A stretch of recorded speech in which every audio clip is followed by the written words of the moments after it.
ਗੁਰੂ ਪੁਨ ਪੁਨ ਸੀਸਾ ਬੰਦੋਂ ਬਾਰ ਬਾਰ ਜਗਦੀਸਾ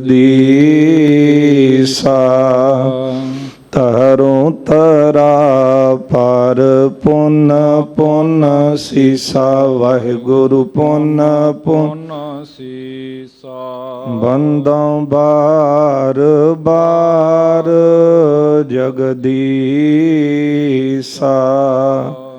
ਜਿਸ ਮਹਿ ਅੰਮ੍ਰਿਤ ਗਿਆਨ ਹੈ ਮਾਨਕ ਭਗਤ ਬੈਰਾ ਸ਼੍ਰੀ ਗੁਰੂ ਗ੍ਰੰਥ ਸਾਹਿਬ ਉਦਦ ਬੰਦੋ ਕਰ ਅਨੁਰਾਗ ਸ਼੍ਰੀ ਗੁਰ ਸ਼ਬਦ ਕਮਾਏ ਜਿਨ ਜੀਤੇ ਪੰਚ ਵਿਕਾਰ ਤਿਨ ਸੰਤਨ ਕਉ ਬੰਦਨਾ ਸਿਰ ਚਰਨਨ ਪਰ ਏਕ ਓੰਕਾਰ ਸਤਿਗੁਰੂ ਤੇਹ ਪ੍ਰਸਾਦ ਸਚ ਹੋਇ।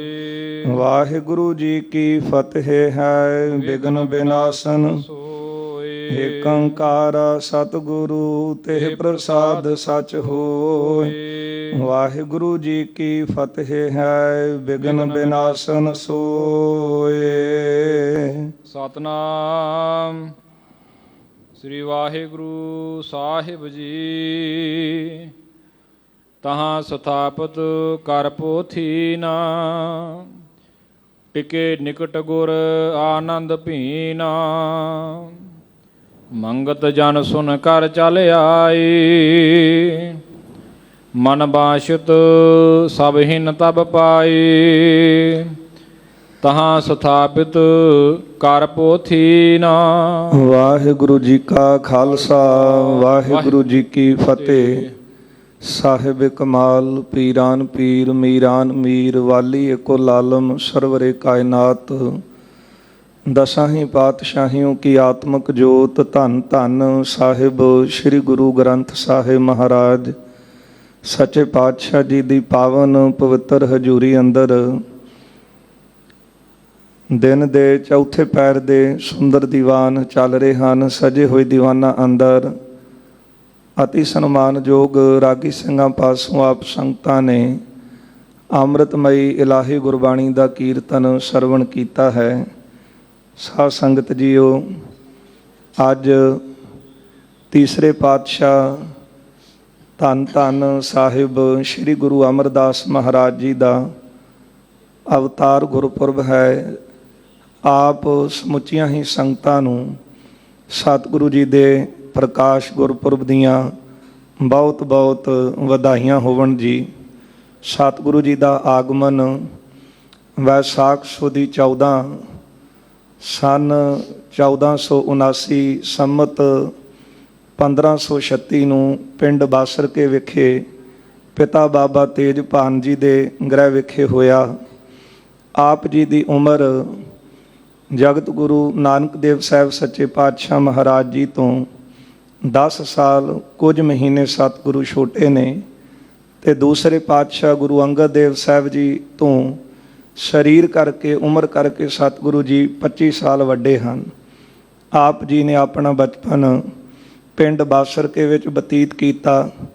ਬਚਪਨ ਤੋਂ ਹੀ ਆਪ ਜੀ ਧਾਰਮਿਕ ਰੁਚੀ ਵਾਲੇ ਸਨ। ਆਪ ਜੀ ਦੇ ਪਿਤਾ ਦਾ ਜੋ ਕਿੱਤਾ ਸੀ ਉਹੀ ਆਪ ਜੀ ਨੇ ਸੰਭਾਲਿਆ। ਗਿਆਨੀ ਗਿਆਨ ਸਿੰਘ ਜੀ ਲਿਖਦੇ ਨੇ ਕਿ ਆਪ ਜੀ ਦਰਿਆਈ ਰੇਸ਼ਮ ਦਾ ਕੰਮ ਕਰਦੇ ਸੀ।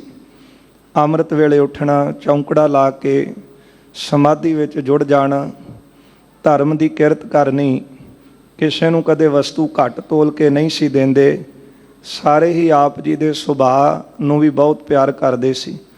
23.5 ਵਰ੍ਹਿਆਂ ਦੀ ਆਪ ਜੀ ਦੀ ਉਮਰ ਸੀ ਜਦੋਂ ਆਪ ਜੀ ਦੀ ਸ਼ਾਦੀ ਹੋਈ, ਵਿਆਹ ਹੋਇਆ ਤੇ ਆਪ ਜੀ ਦੇ ਗ੍ਰਹਿ ਵਿਖੇ ਪਹਿਲੀ ਸੰਤਾਨ ਤਵਾਰੀ ਖਾਲਸਾ ਦੇ ਵਿੱਚ ਆਉਂਦਾ ਹੈ ਕਿ ਆਪ ਜੀ ਦੇ ਗ੍ਰਹਿ ਬੀਬੀ ਦਾਨੀ ਜੀ ਨੇ ਜਨਮ ਲਿਆ।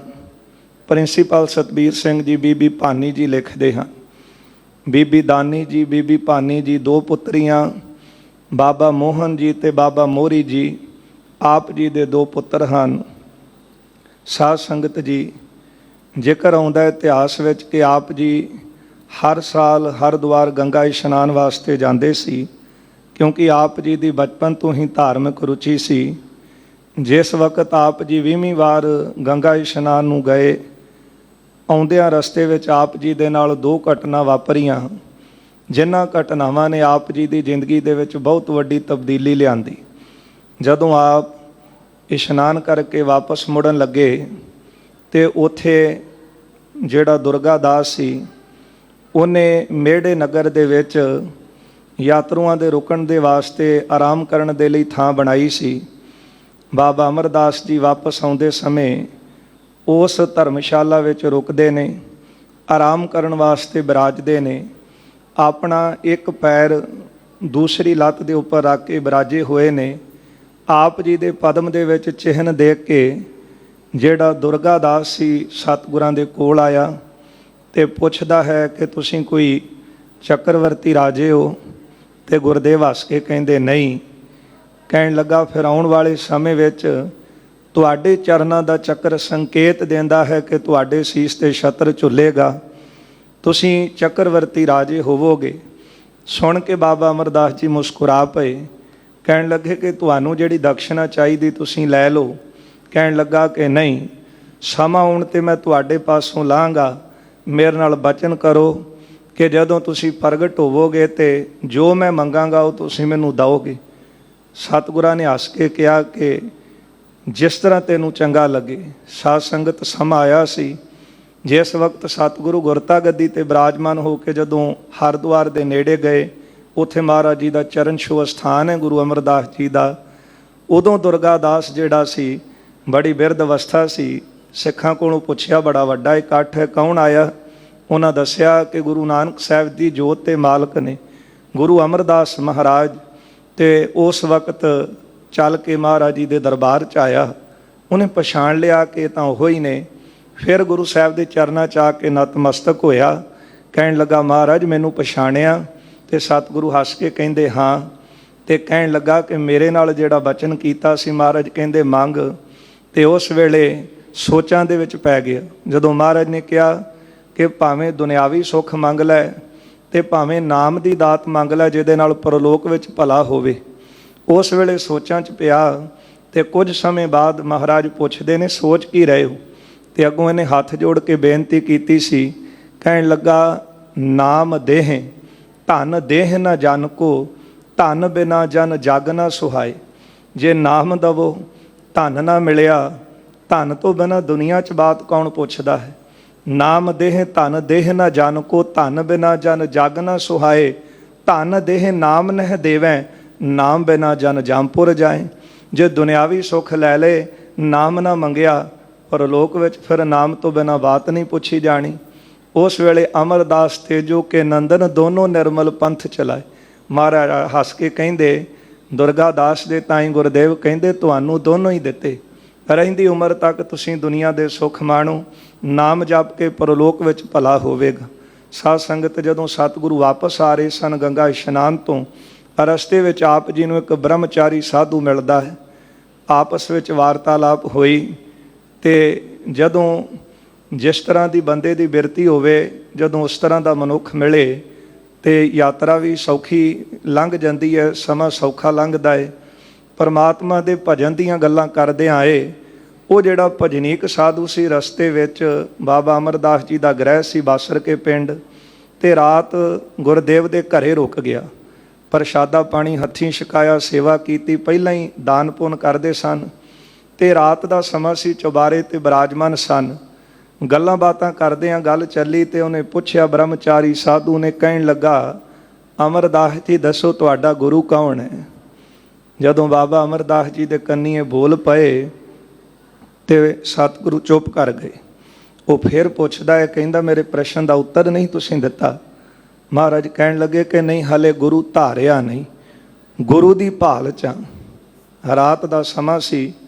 ਉਸੇ ਵਕਤ ਉੱਠਿਆ ਤੇ ਕਹਿਣ ਲੱਗਾ ਕਿ ਅਭੀ ਤੱਕ ਗੁਰੂ ਧਾਰਨ ਨਹੀਂ ਕੀਆ, ਹਾਲੇ ਤੱਕ ਤੁਸੀਂ ਗੁਰੂ ਵਾਲੇ ਨਹੀਂ ਬਣੇ। ਇਤਨੀ ਉਮਰ ਬਤੀਤ ਹੋ ਗਈ, अभी तक गुरु धारण नहीं किया, सारा जन्म बिरथा गया। निगुरे के हाथ का भोजन खा के मेरा जप तप भी नष्ट हो गया। महाराज के पावन बचन बाणी दे विच पढ़ते हैं, निगुरे का है नाउ बुरा। ये गल कह के ਉਹ ਰਾਮ ਰਾਮ ਕਰਦਾ ਉੱਠ ਕੇ ਚਲਾ ਗਿਆ। ਪਰ ਇਹ ਬੋਲ ਬਾਬਾ ਅਮਰਦਾਸ ਜੀ ਦੇ ਕੰਨੀ ਪਏ ਤੇ ਹਿਰਦੇ ਨੂੰ ਵਿੰਨ ਗਏ। ਰਾਤ ਨੀਂਦ ਨਾ ਪਏ, ਸਾਰੀ ਰਾਤ ਜਾਗਦਿਆਂ ਬਤੀਤ ਕੀਤੀ ਤੇ ਹਿਰਦਾ ਜਿਹੜਾ ਸੀ ਇਹਨਾਂ ਬੋਲਾਂ ਦੇ ਨਾਲ ਵਿੰਨਿਆ ਗਿਆ ਕਿ ਸਾਰੀ ਉਮਰ ਬਤੀਤ ਕਰ ਲਈ, ਹਲੇ ਤੱਕ ਗੁਰੂ ਵਾਲੇ ਨਹੀਂ ਬਣੇ। ਅੰਮ੍ਰਿਤ ਵੇਲਾ ਹੋਇਆ, ਭਾਗ ਜਾਗੇ ਤੇ ਉਸ ਵੇਲੇ ਆਪਣੇ ਹੀ ਘਰ ਦੇ ਵਿੱਚ ਗੁਰੂ ਅੰਗਦ ਦੇਵ ਸਾਹਿਬ ਜੀ ਦੀ ਸਪੁੱਤਰੀ ਬੀਬੀ ਅਮਰੋ ਸਤਿਗੁਰੂ ਜੀ ਦੇ ਭਰਾ ਦੇ ਪੁੱਤ ਨੂੰ ਵਿਆਹੀ ਹੋਈ ਸੀ, ਭਤੀਜੇ ਨੂੰ ਵਿਆਹੀ ਸੀ। ਉਹਨੇ ਅੰਮ੍ਰਿਤ ਵੇਲੇ ਉੱਠ ਕੇ ਇਸ਼ਨਾਨ ਪਾਨ ਕਰਕੇ, ਪੁਰਾਣਾ ਸਮਾਂ ਸੀ ਤੇ ਜਿਸ ਤਰ੍ਹਾਂ ਮਾਈਆਂ ਮਧਾਣੀ ਦੇ ਵਿੱਚ ਲੱਸੀ ਰਿੜਕਦੀਆਂ ਹਨ, ਚਾਟੀ ਦੇ ਵਿੱਚ ਲੱਸੀ ਰਿੜਕਣ ਲੱਗੇ ਮਧਾਣੀ ਰਿੜਕੀ ਤੇ ਅੰਮ੍ਰਿਤ ਵੇਲੇ ਸ਼ਬਦ ਪੜ੍ਹ ਰਹੇ ਸਨ। ਆਸਾ ਦੀ ਵਾਰ ਦੇ ਕੀਰਤਨ ਸ਼ਬਦ ਪੜ੍ਹਨ ਤੋਂ ਬਾਅਦ ਬੀਬੀ ਅਮਰੋ ਜੀ ਨੇ ਸ਼ਬਦ ਪੜ੍ਹਿਆ ਕਿ ਇਹ ਪਾਵਨ ਬੋਲ ਕੰਨੀ ਪਏ, ਜਿਉਂ ਜਿਉਂ ਕਿਰਤ ਚਲਾਏ ਤਿਉਂ ਚੱਲੀਐ, ਤਉ ਗੁਣ ਨਾਹੀ ਅੰਤ ਹਰੇ। ਚਿਤ ਚੇਤਸ ਕੀ ਨਹੀਂ ਬਾਵਰਿਆ, ਹਰ ਬਿਸਰ ਤੇਰੇ ਗੁਣ ਗਲਿਆ। ਅਖੀਰਲੀਆਂ ਪੰਕਤੀਆਂ ਨੇ, ਭਇਆ ਮਨੂਰ ਕੰਚਨ ਫਿਰ ਹੋਵੈ, ਜੇ ਗੁਰ ਮਿਲੈ ਤਨੇਹਾ, ਏਕ ਨਾਮ ਅੰਮ੍ਰਿਤ ਤੋ ਦੇਵੈ, ਤਉ ਨਾਨਕ ਤ੍ਰਿਸ਼ਟਸ ਦੇਹਾ। ਮਾਨੋ ਕਿਸੇ ਨੇ ਕੰਨਾਂ ਦੇ ਵਿੱਚ ਅੰਮ੍ਰਿਤ ਦੀਆਂ ਬੂੰਦਾਂ ਪਾ ਦਿੱਤੀਆਂ ਹੋਣ, ਮਾਨੋ ਕਿਸੇ ਡੁੱਬਦੇ ਹੋਏ ਨੂੰ ਕਿਨਾਰਾ ਮਿਲਿਆ ਹੋਵੇ। ਚੁਬਾਰੇ ਤੋਂ ਉਤਰੇ, ਬੀਬੀ ਅਮਰੋ ਦੇ ਕੋਲ ਆਏ। ਉਸੇ ਵੇਲੇ ਬੀਬੀ ਅਮਰੋ ਨੇ ਸਤਿਕਾਰ ਕੀਤਾ ਖੜੇ ਹੋ ਕੇ ਤੇ ਬਾਬਾ ਅਮਰਦਾਸ ਜੀ ਪੁੱਛਦੇ ਨੇ, ਧੀਏ ਆ ਜਿਹੜੇ ਅੰਮ੍ਰਿਤ ਬੋਲ ਤੂੰ ਗਾ ਰਹੀ ਹੈ ਇਹ ਕਿਹਨਾਂ ਦੇ ਨੇ? ਤੇ ਬੀਬੀ ਅਮਰੋ ਜੀ ਕਹਿੰਦੇ ਨੇ ਕਿ ਗੁਰੂ ਨਾਨਕ ਸਾਹਿਬ ਜੀ ਦੀ ਪਾਵਨ ਬਾਣੀ ਹੈ, ਉਹਨਾਂ ਦੀ ਗੱਦੀ ਤੇ ਹੁਣ ਮੇਰੇ ਪਿਤਾ ਗੁਰੂ ਅੰਗਦ ਦੇਵ ਸਾਹਿਬ ਬਿਰਾਜਮਾਨ। ਅੱਖਾਂ ਭਰ ਲਈਆਂ, ਕਹਿਣ ਲੱਗੇ, ਧੀਏ ਮੈਨੂੰ ਹੁਣੇ ਗੁਰੂ ਦੇ ਚਰਨਾਂ ਵਿੱਚ ਲੈ ਚੱਲ। ਮੇਰੇ ਕੋਲ ਤਾਂ ਇੱਕ ਖਿਣ ਵੀ ਗੁਰੂ ਦੇ ਚਰਨਾਂ ਤੇ ਵਿੱਚ ਜਾਣ ਤੋਂ ਬਿਨਾਂ ਬਤੀਤ ਨਹੀਂ ਹੋ ਰਿਹਾ, ਕਿਰਪਾ ਕਰ ਹੁਣੇ ਛੇਤੀ ਲੈ ਚੱਲ। ਭਾਵੇਂ ਬੀਬੀ ਅਮਰੋ ਨੇ ਕਿਹਾ ਸੀ ਕਿ ਪਿਤਾ ਦਾ ਹੁਕਮ ਨਹੀਂ, ਬਿਨਾਂ ਦੱਸਿਆ ਜਾਣਾ। ਬਾਬਾ ਅਮਰਦਾਸ ਜੀ ਕਹਿੰਦੇ ਮੈਂ ਮੁਆਫੀ ਮੰਗ ਲਾਂਗਾ। ਬੀਬੀ ਅਮਰੋ ਆਪਣੇ ਸਹੁਰੇ ਦੇ ਨਾਲ ਬਾਬਾ ਅਮਰਦਾਸ ਜੀ ਦੇ ਨਾਲ ਚੱਲੇ ਹਨ ਤੇ ਖਡੂਰ ਸਾਹਿਬ ਦੀ ਪਾਵਨ ਧਰਤੀ ਤੇ ਆ ਗਏ। ਗੁਰੂ ਅੰਗਦ ਦੇਵ ਸਾਹਿਬ ਜੀ ਨੇ ਆਇਆਂ ਦੇਖਿਆ, ਕੁੜਮਾਚਾਰੀ ਸੀ, ਨਾਲੇ ਉਮਰ ਕਰਕੇ ਬਾਬਾ ਅਮਰਦਾਸ ਜੀ ਵੱਡੇ ਨੇ। ਉਸ ਵੇਲੇ ਗੁਰੂ ਅੰਗਦ ਦੇਵ ਸਾਹਿਬ ਜੀ ਸਤਿਕਾਰ ਦੇਣ ਵਾਸਤੇ ਖੜੇ ਹੋਏ। ਜ਼ਿਕਰ ਆਉਂਦਾ ਇਤਿਹਾਸ ਵਿੱਚ ਮਹਾਰਾਜ ਨੇ ਆਪਣੇ ਤਨ ਤੇ ਜਿਹੜੀ ਕੰਬਲੀ ਲੋਈ ਲਈ ਸੀ, ਗਲੇ ਲਾਉਣ ਵਾਸਤੇ ਹੱਥ ਬਾਹਰ ਕੱਢੇ ਤੇ ਬਾਬਾ ਅਮਰਦਾਸ ਜੀ ਅੱਗੇ ਗਏ ਤੇ ਗੁਰੂ ਅੰਗਦ ਦੇਵ ਸਾਹਿਬ ਤੇ ਚਰਨਾਂ ਤੇ ਸਿਰ ਰੱਖ ਦਿੱਤਾ ਤੇ ਮਹਾਰਾਜ ਨੇ ਉਸ ਵੇਲੇ ਬਾਹੋਂ ਫੜ ਕੇ ਖੜਿਆਂ ਕੀਤਾ। ਗੁਰਦੇਵ ਗੁਰੂ ਅੰਗਦ ਦੇਵ ਸਾਹਿਬ ਕਹਿੰਦੇ ਤੁਹਾਡੀ ਜਗ੍ਹਾ ਇੱਥੇ ਹੈ। ਤੇ ਬਾਬਾ ਅਮਰਦਾਸ ਜੀ ਕਹਿੰਦੇ ਕਿ ਅੱਜ ਮੈਂ ਰਿਸ਼ਤੇਦਾਰੀ ਨੂੰ ਮੁੱਖ ਰੱਖ ਕੇ ਨਹੀਂ ਆਇਆ, ਅੱਜ ਮੈਂ ਗੁਰੂ ਕੋਲ ਸਿੱਖ ਬਣਨ ਵਾਸਤੇ ਆਇਆ, ਮੈਨੂੰ ਕਿਰਪਾ ਕਰਕੇ ਆਪਣਾ ਬਣਾ ਲਓ। ਗੁਰੂ ਅੰਗਦ ਦੇਵ ਸਾਹਿਬ ਜੀ ਕਹਿੰਦੇ ਫਿਰ ਜਿੰਨੇ ਵੀ ਸਿੱਖੀ ਕਮਾਈ ਹੈ ਸੇਵਾ ਕਰਕੇ ਕਮਾਈ ਹੈ। ਭਲੇ ਸਮੇਂ ਆਏ ਹੋ, ਜਿੰਨੇ ਕੁਝ ਲਾਹਾ ਲਿਆ ਹੈ ਉਹ ਸੇਵਾ ਕਰਕੇ ਲਿਆ ਹੈ। ਆਪਾਂ ਗੁਰੂ ਅਮਰਦਾਸ ਜੀ ਦੇ ਪਾਵਨ ਬਚਨ ਪੜ੍ਹਦੇ ਹਾਂ, ਹਸਤੀ ਸਿਰ ਜਿਉ ਅੰਕਸ ਹੈ, ਅਹਰਣ ਜਿਉ ਸਿਰ ਦੇ, ਮਨ ਤਨ ਆਗੈ ਰਾਖ ਕੈ, ਉਹ ਵੀ ਸੇਵ ਕਰੇ, ਇਉਂ ਗੁਰਮੁਖ ਆਪ ਨਿਵਾਰੀਐ, ਸਭ ਰਾਜ ਸ੍ਰਿਸ਼ਟ ਕਾਲੇ। ਬਾਬਾ ਅਮਰਦਾਸ ਜੀ ਨੇ ਫਿਰ ਉਹ ਘਾਲਣਾ ਘਾਲੀ। ਜ਼ਿਕਰ ਆਉਂਦਾ ਇਤਿਹਾਸ ਵਿੱਚ 62 ਵਰਿਆਂ ਦੀ ਉਮਰ ਵਿੱਚ ਸਤਿਗੁਰੂ ਸ਼ਰਨ ਵਿੱਚ ਆਏ। ਉਹ ਉਮਰ ਜਿਹੜੀ ਉਮਰ ਵਿੱਚ ਬਜ਼ੁਰਗ ਆਪਣਾ ਐਕਸਪੀਰੀਅੰਸ ਸ਼ੇਅਰ ਕਰਦੇ ਨੇ ਕਿ ਅਸੀਂ ਆਪਣੀ ਉਮਰ ਚਾਹ ਕੀਤਾ, ਅਸੀਂ ਆਪਣੀ ਉਮਰ ਚਾਹ ਕੀਤਾ। ਉਹ ਉਮਰੇ ਗੁਰੂ ਅੰਗਦ ਦੇਵ ਸਾਹਿਬ ਦੀ ਸ਼ਰਨ 'ਚ ਆ ਕੇ ਉਹ ਮਹਾਨ ਘਾਲਣਾ ਘਾਲੀ।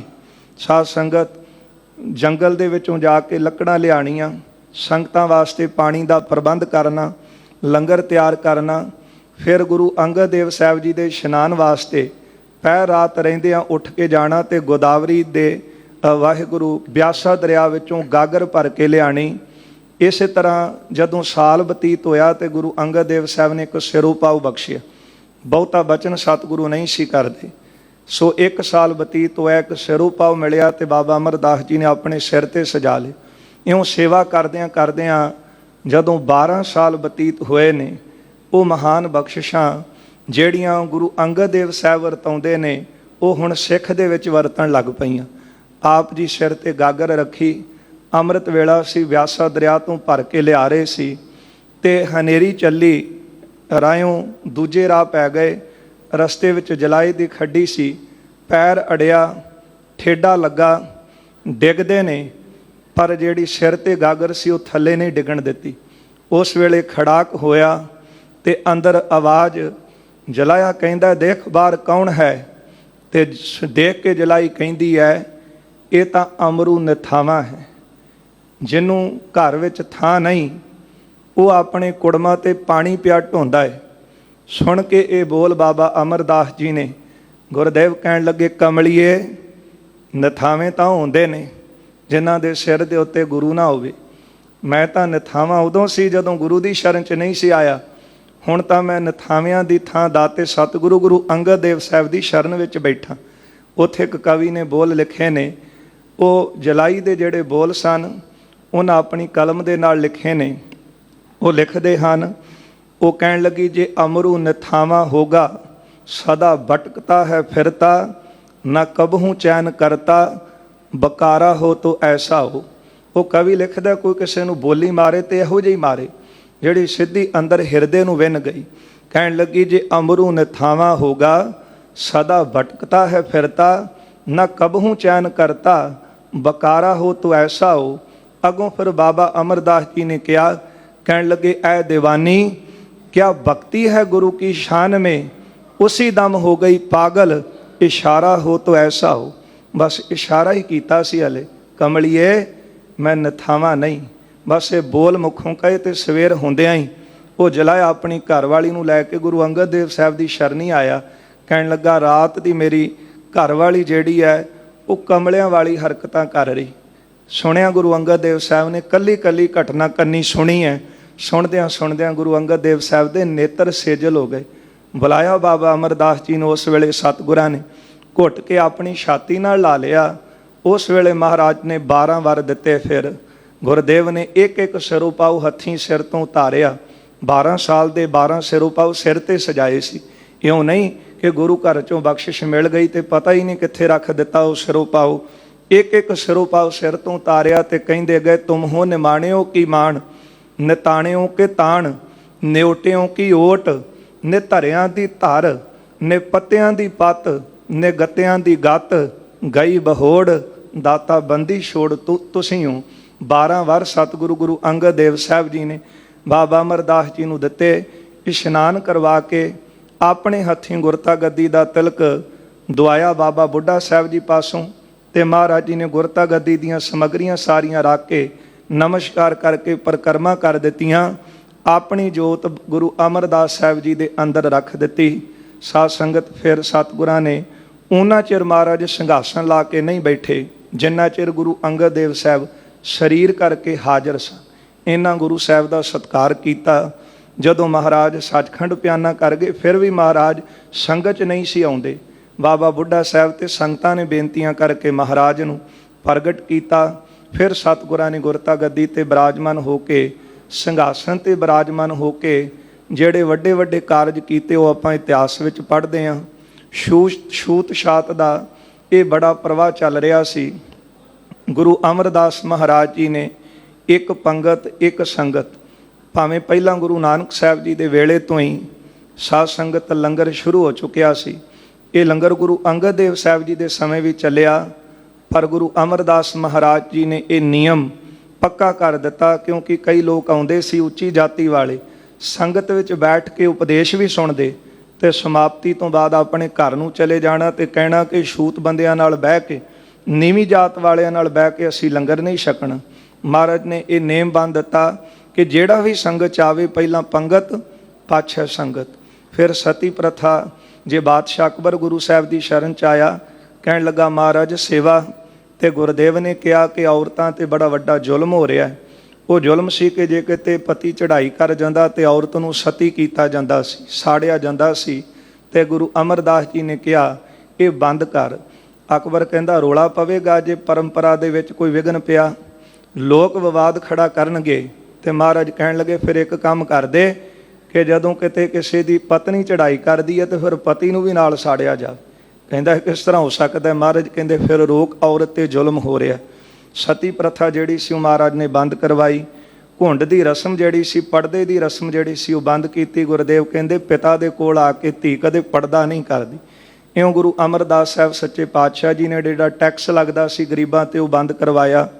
ਬੇਅੰਤ ਹੀ ਮਹਾਰਾਜ ਜੀ ਨੇ ਸਮਾਜਿਕ ਜਿਹੜੇ ਵੱਡੇ ਵੱਡੇ ਕਾਰਜ ਉਹ ਵੀ ਕੀਤੇ ਅਤੇ ਅੰਮ੍ਰਿਤ ਗੁਰਬਾਣੀ ਦੇ ਪਾਵਨ ਸ਼ਬਦ ਉਚਾਰਨ ਕਰਕੇ ਆਤਮਾ ਦੀ ਖੁਰਾਕ ਜਿਹੜੀ ਸੀ ਉਹ ਵੀ ਸਾਡੇ ਤਾਈਂ ਬਖਸ਼ਿਸ਼ ਕੀਤੀ ਹੈ।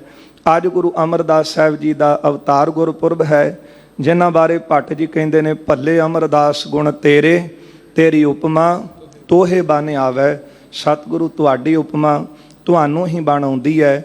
ਮਹਾਰਾਜ ਜੀ ਦੇ ਅਵਤਾਰ ਗੁਰਪੁਰਬ ਦੀਆਂ ਆਪ ਸਮੁੱਚੀਆਂ ਹੀ ਸੰਗਤਾਂ ਨੂੰ ਬਹੁਤ ਬਹੁਤ ਵਧਾਈਆਂ। ਸਾਧ ਸੰਗਤ, ਅੱਜ ਇੱਕ ਹੋਰ ਦਿਹਾੜਾ ਹੈ ਜੋ ਸਿੱਖ ਤਵਾਰੀਖ ਦੇ ਪੰਨਿਆਂ ਦੇ ਉੱਤੇ ਸਾਨੂੰ ਲਿਖਿਆ ਹੋਇਆ ਮਿਲਦਾ ਹੈ। ਜਿਸ ਵਕਤ ਧੰਨ ਗੁਰੂ ਕਲਗੀਧਰ ਦਸ਼ਮੇਸ਼ ਪਿਤਾ ਸਰਬੰਸ ਦਾਨੀ ਅੰਮ੍ਰਿਤ ਕੇ ਦਾਤੇ ਦੇਗ ਤੇਗ ਦੇ ਧਨੀ ਸ੍ਰੀ ਗੁਰੂ ਗੋਬਿੰਦ ਸਿੰਘ ਮਹਾਰਾਜ ਜੀ ਰਾਏਕੋਟ ਤੋਂ ਸਤਿਗੁਰੂ ਜੀ ਚੱਲਦੇ ਨੇ। ਲੰਮੇ ਜੱਟਪੁਰੇ ਤੋਂ ਹੋ ਕੇ ਮਹਾਰਾਜ ਰਾਮੇਆਣੇ ਪਹੁੰਚਦੇ ਹਨ ਤੇ ਰਾਮੇਆਣੇ ਤੋਂ ਜਦੋਂ ਸਤਿਗੁਰੂ ਅੱਗੇ ਚੱਲਦੇ ਨੇ ਤੇ ਮਹਾਰਾਜ ਜੀ ਨੂੰ ਉੱਥੇ ਝਬਾਲ ਤੋਂ ਗਏ ਹੋਏ ਮਾਝੇ ਦੇ ਜਿਹੜੇ ਚੌਧਰੀ ਸਨ ਉਹ ਮਿਲੇ ਹਨ। ਜਾ ਕੇ ਗੁਰੂ ਗੋਬਿੰਦ ਸਿੰਘ ਮਹਾਰਾਜ ਜੀ ਨੂੰ ਨਮਸਕਾਰਾਂ ਕੀਤੀਆਂ, ਬੇਨਤੀਆਂ ਕਰਨ ਲੱਗੇ। ਕਹਿਣ ਲੱਗੇ, ਸਤਿਗੁਰੂ ਸਾਨੂੰ ਬੜਾ ਅਫਸੋਸ ਹੈ, ਸਾਨੂੰ ਪਤਾ ਲੱਗਾ ਸਾਹਿਬਜ਼ਾਦੇ ਸ਼ਹੀਦੀਆਂ ਪਾ ਗਏ, ਮਾਤਾ ਜੀ ਦੀ ਸ਼ਹਾਦਤ ਬਾਰੇ ਪਤਾ ਲੱਗਾ। ਸਤਿਗੁਰਾਂ ਨੇ ਕਿਹਾ ਪਰਮਾਤਮਾ ਦਾ ਭਾਣਾ ਹੈ ਤੇ ਸਿੱਖ ਭਾਣੇ ਵਿੱਚ ਹੀ ਰਹਿੰਦਾ ਹੈ। ਮਹਾਰਾਜ ਕਹਿੰਦੇ ਜੀ ਆਇਆਂ ਨੂੰ ਆਉਣ ਦਾ ਕਾਰਨ, ਕਹਿਣ ਲੱਗੇ ਸਾਡੇ ਆਉਣ ਦਾ ਕਾਰਨ ਇਹ ਹੈ ਕਿ ਸਾਨੂੰ ਪਤਾ ਲੱਗਾ ਹੈ ਕਿ ਸਿੱਖੀ ਦਾ ਨੁਕਸਾਨ ਬੜਾ ਹੋਇਆ, ਅਸੀਂ ਤੁਹਾਡੀ ਤੇ ਬਾਦਸ਼ਾਹ ਦੀ ਸੁਲਾਹ ਕਰਾ ਦੇਨੇ। ਮਹਾਰਾਜ ਸੁਣਦੇ ਰਹੇ। ਜਦੋਂ ਸਾਰੀ ਗੱਲ ਇਹਨਾਂ ਨੇ ਮੁਕਾ ਲਈ ਤੇ ਫਿਰ ਗੁਰਦੇਵ ਪੁੱਛਦੇ ਇਹਨਾਂ ਚੌਧਰੀਆਂ ਨੂੰ, ਜਿਹੜੇ ਭਾਗੇ ਵਰਗੇ ਚੌਧਰੀ ਅੱਗੇ ਲੱਗੇ ਸਨ ਝਬਾਲ ਨਗਰ ਦੇ। ਮਹਾਰਾਜ ਕਹਿੰਦੇ ਉਦੋਂ ਕਿੱਥੇ ਗਏ ਸੀ ਜਿਸ ਵਕਤ ਗੁਰੂ ਤੇਗ ਬਹਾਦਰ ਸਾਹਿਬ ਜੀ ਦੀ ਸ਼ਹਾਦਤ ਦਿੱਲੀ ਚਾਂਦਨੀ ਚੌਂਕ 'ਚ ਹੋਈ। ਉਦੋਂ ਸੁਲਾਹ ਕਰਾਉਣ ਵਾਸਤੇ ਤੁਸੀਂ ਅੱਗੇ ਨਾ ਆਏ। ਜਦੋਂ ਆਨੰਦਪੁਰ ਦੇ ਕਿਲਿਆਂ ਨੂੰ ਆ ਕੇ ਘੇਰਾ ਪਾ ਲਿਆ ਫੌਜਾਂ ਨੇ, ਉਦੋਂ ਕਿਉਂ ਨਾ ਅੱਗੇ ਤੁਰੇ ਤੁਸੀਂ ਸੁਲਾਹ ਕਰਾਉਣ ਵਾਸਤੇ? ਉਦੋਂ ਕਿੱਥੇ ਸੀ ਜਦੋਂ ਸਾਹਿਬਜ਼ਾਦਿਆਂ ਦੀ ਸ਼ਹਾਦਤ ਹੋਈ? ਉਦੋਂ ਤਾਂ ਕੋਈ ਸੁਲਾਹ ਕਰਾਉਣ ਵਾਸਤੇ ਅੱਗੇ ਨਹੀਂ ਆਇਆ। ਹੁਣ ਤੁਸੀਂ ਸਾਨੂੰ ਸਲਾਹ ਦੇਣ ਆਏ ਹੋ, ਇਹ ਦੱਸੋ ਕਿ ਤੁਸੀਂ ਗੁਰੂ ਬਣ ਕੇ ਆਏ ਹੋ ਕਿ ਸਿੱਖ? ਕਹਿਣ ਲੱਗੇ ਸਿੱਖ। ਤੇ ਮਹਾਰਾਜ ਕਹਿੰਦੇ ਫਿਰ ਸਿੱਖ ਤਾਂ ਗੁਰੂ ਦੀ ਆਗਿਆ ਵਿੱਚ ਰਹਿੰਦਾ। ਕਹਿਣ ਲੱਗੇ ਚਲੋ ਜੇ ਇਸੇ ਤਰ੍ਹਾਂ ਹੁੰਦਾ ਰਿਹਾ ਤੇ ਫਿਰ ਸਾਡਾ ਵੀ ਨੁਕਸਾਨ ਹੋ ਸਕਦਾ ਹੈ, ਇਸ ਲਈ ਅਸੀਂ ਇੱਕ ਚਿੱਠੀ ਲਿਖ ਕੇ ਲਿਆਏ ਹਾਂ। ਜੇ ਤੁਸੀਂ ਸਾਡਾ ਵਚਨ ਨਹੀਂ ਮੰਨਦੇ ਤੇ ਫਿਰ ਅਸੀਂ ਤੁਹਾਡੇ ਫਿਰ ਸਿੱਖ ਨਹੀਂ। ਤੇ ਗੁਰੂ ਕਲਗੀਧਰ ਮਹਾਰਾਜ ਕਹਿਣ ਲੱਗੇ ਜੇ ਨਹੀਂ ਤੇ ਫਿਰ ਸਾਨੂੰ ਲਿਖ ਕੇ ਦੇ ਜਾਓ। ਉਹਨਾਂ ਫਿਰ ਕਾਗਜ਼ ਦੇ ਉੱਤੇ ਜੋ ਬੋਲ ਲਿਖੇ ਸਨ ਉਹ ਗੁਰੂ ਕਲਗੀਧਰ ਸਾਹਿਬ ਜੀ ਦੇ ਹਵਾਲੇ ਕਰ ਦਿੱਤੇ। ਉਹ ਮਹਾਰਾਜ ਨੇ ਜਿਹੜਾ ਜਿਹਨੂੰ ਆਪਾਂ ਬਦਾਵਾ ਕਹਿੰਦੇ ਆ ਉਹ ਲਿਆ, ਸਤਿਗੁਰਾਂ ਨੇ ਕਮਰ ਕੱਸੇ ਲਾਇਆ ਤੇ ਸਤਿਗੁਰੂ ਰਾਮੇਆਣੇ ਤੋਂ ਜਿਹੜਾ ਜਿੱਥੇ ਰੁਕੇ ਸਨ ਨੇੜੇ, ਉੱਥੋਂ ਮਹਾਰਾਜ ਨੂੰ ਪਤਾ ਲੱਗਾ ਕਿ ਵਜੀਦ ਖਾਂ ਦੀਆਂ ਫੌਜਾਂ ਪਿੱਛੇ ਚੜ੍ਹ ਕੇ ਆ ਰਹੀ। ਸਤਿਗੁਰਾਂ ਨੇ ਆਪਣਾ ਜਿਹੜਾ ਰੁਖ ਸੀ ਉਹ ਮਹਾਰਾਜ ਜੀ ਨੇ ਖਿਦਰਾਣੇ ਦੀ ਢਾਬ ਵੱਲ ਕੀਤਾ। ਇਹ ਖਿਦਰਾਣੇ ਦੀ ਢਾਬ ਇਹ ਪਹਿਲਾਂ ਇਲਾਕੇ ਦਾ ਨਾਮ ਨਹੀਂ, ਇਹ ਜਗੀਰਦਾਰ ਦਾ ਨਾਮ ਸੀ। ਭਰਾ ਸਨ ਖਿਦਰਾਣਾ ਤੇ ਸਤਰਾਣਾ। ਇਹ ਖਿਦਰਾਣੇ ਦੀ ਢਾਬ ਸੀ ਜਿੱਥੇ ਪਾਣੀ ਦੀ ਬੜੀ ਕਮੀ ਸੀ।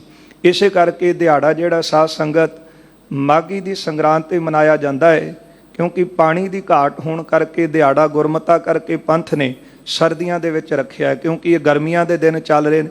ਪਰ ਵਾਕਿਆ ਇਹ ਅੱਜ ਦਾ ਹੈ। ਜਦੋਂ ਇੱਥੋਂ ਕੁਝ ਮਾਝੇ ਦੇ ਜਰਨੈਲ ਗਏ ਸਨ, ਜਿਨ੍ਹਾਂ ਵਿੱਚ ਭਾਈ ਮਹਾਂ ਸਿੰਘ, ਭਾਈ ਰਾਏ ਸਿੰਘ, ਮਾਤਾ ਭਾਗ ਕੌਰ ਵੀ ਸ਼ਾਮਲ ਨੇ। ਉਹਨਾਂ ਨੇ ਚੌਧਰੀਆਂ ਵੱਲ ਦੇਖਿਆ ਕਿ ਕਹਿ ਕੇ ਤਾਂ ਤੁਸੀਂ ਪਿੰਡ ਤੋਂ ਕੁਝ ਹੋਰ ਤੁਰੇ ਸੀ, ਇੱਥੇ ਆ ਕੇ ਤੁਸੀਂ ਕੁਝ ਹੋਰ ਕਹਿ ਚੱਲੇ ਹੋ।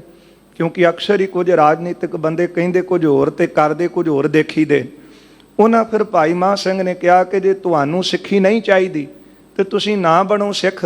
ਗੁਰੂ ਸਾਹਿਬ ਨੇ ਕਿਹੜਾ ਸੁਨੇਹਾ ਭੇਜਿਆ ਤੁਹਾਨੂੰ ਕਿ ਤੁਸੀਂ ਆ ਕੇ ਸਿੱਖ ਬਣੋ? ਤੁਹਾਨੂੰ ਸਿੱਖੀ ਨਹੀਂ ਚਾਹੀਦੀ, ਤੁਸੀਂ ਜਾਵੋ, ਸਾਨੂੰ ਤੇ ਚਾਹੀਦੀ ਹੈ ਨਾ। ਫਿਰ ਕਹਿੰਦੇ ਭਾਈ ਮਹਾਂ ਸਿੰਘ ਤੇ ਭਾਈ ਰਾਏ ਸਿੰਘ ਨੇ ਉੱਥੇ ਲਕੀਰ ਖਿੱਚੀ।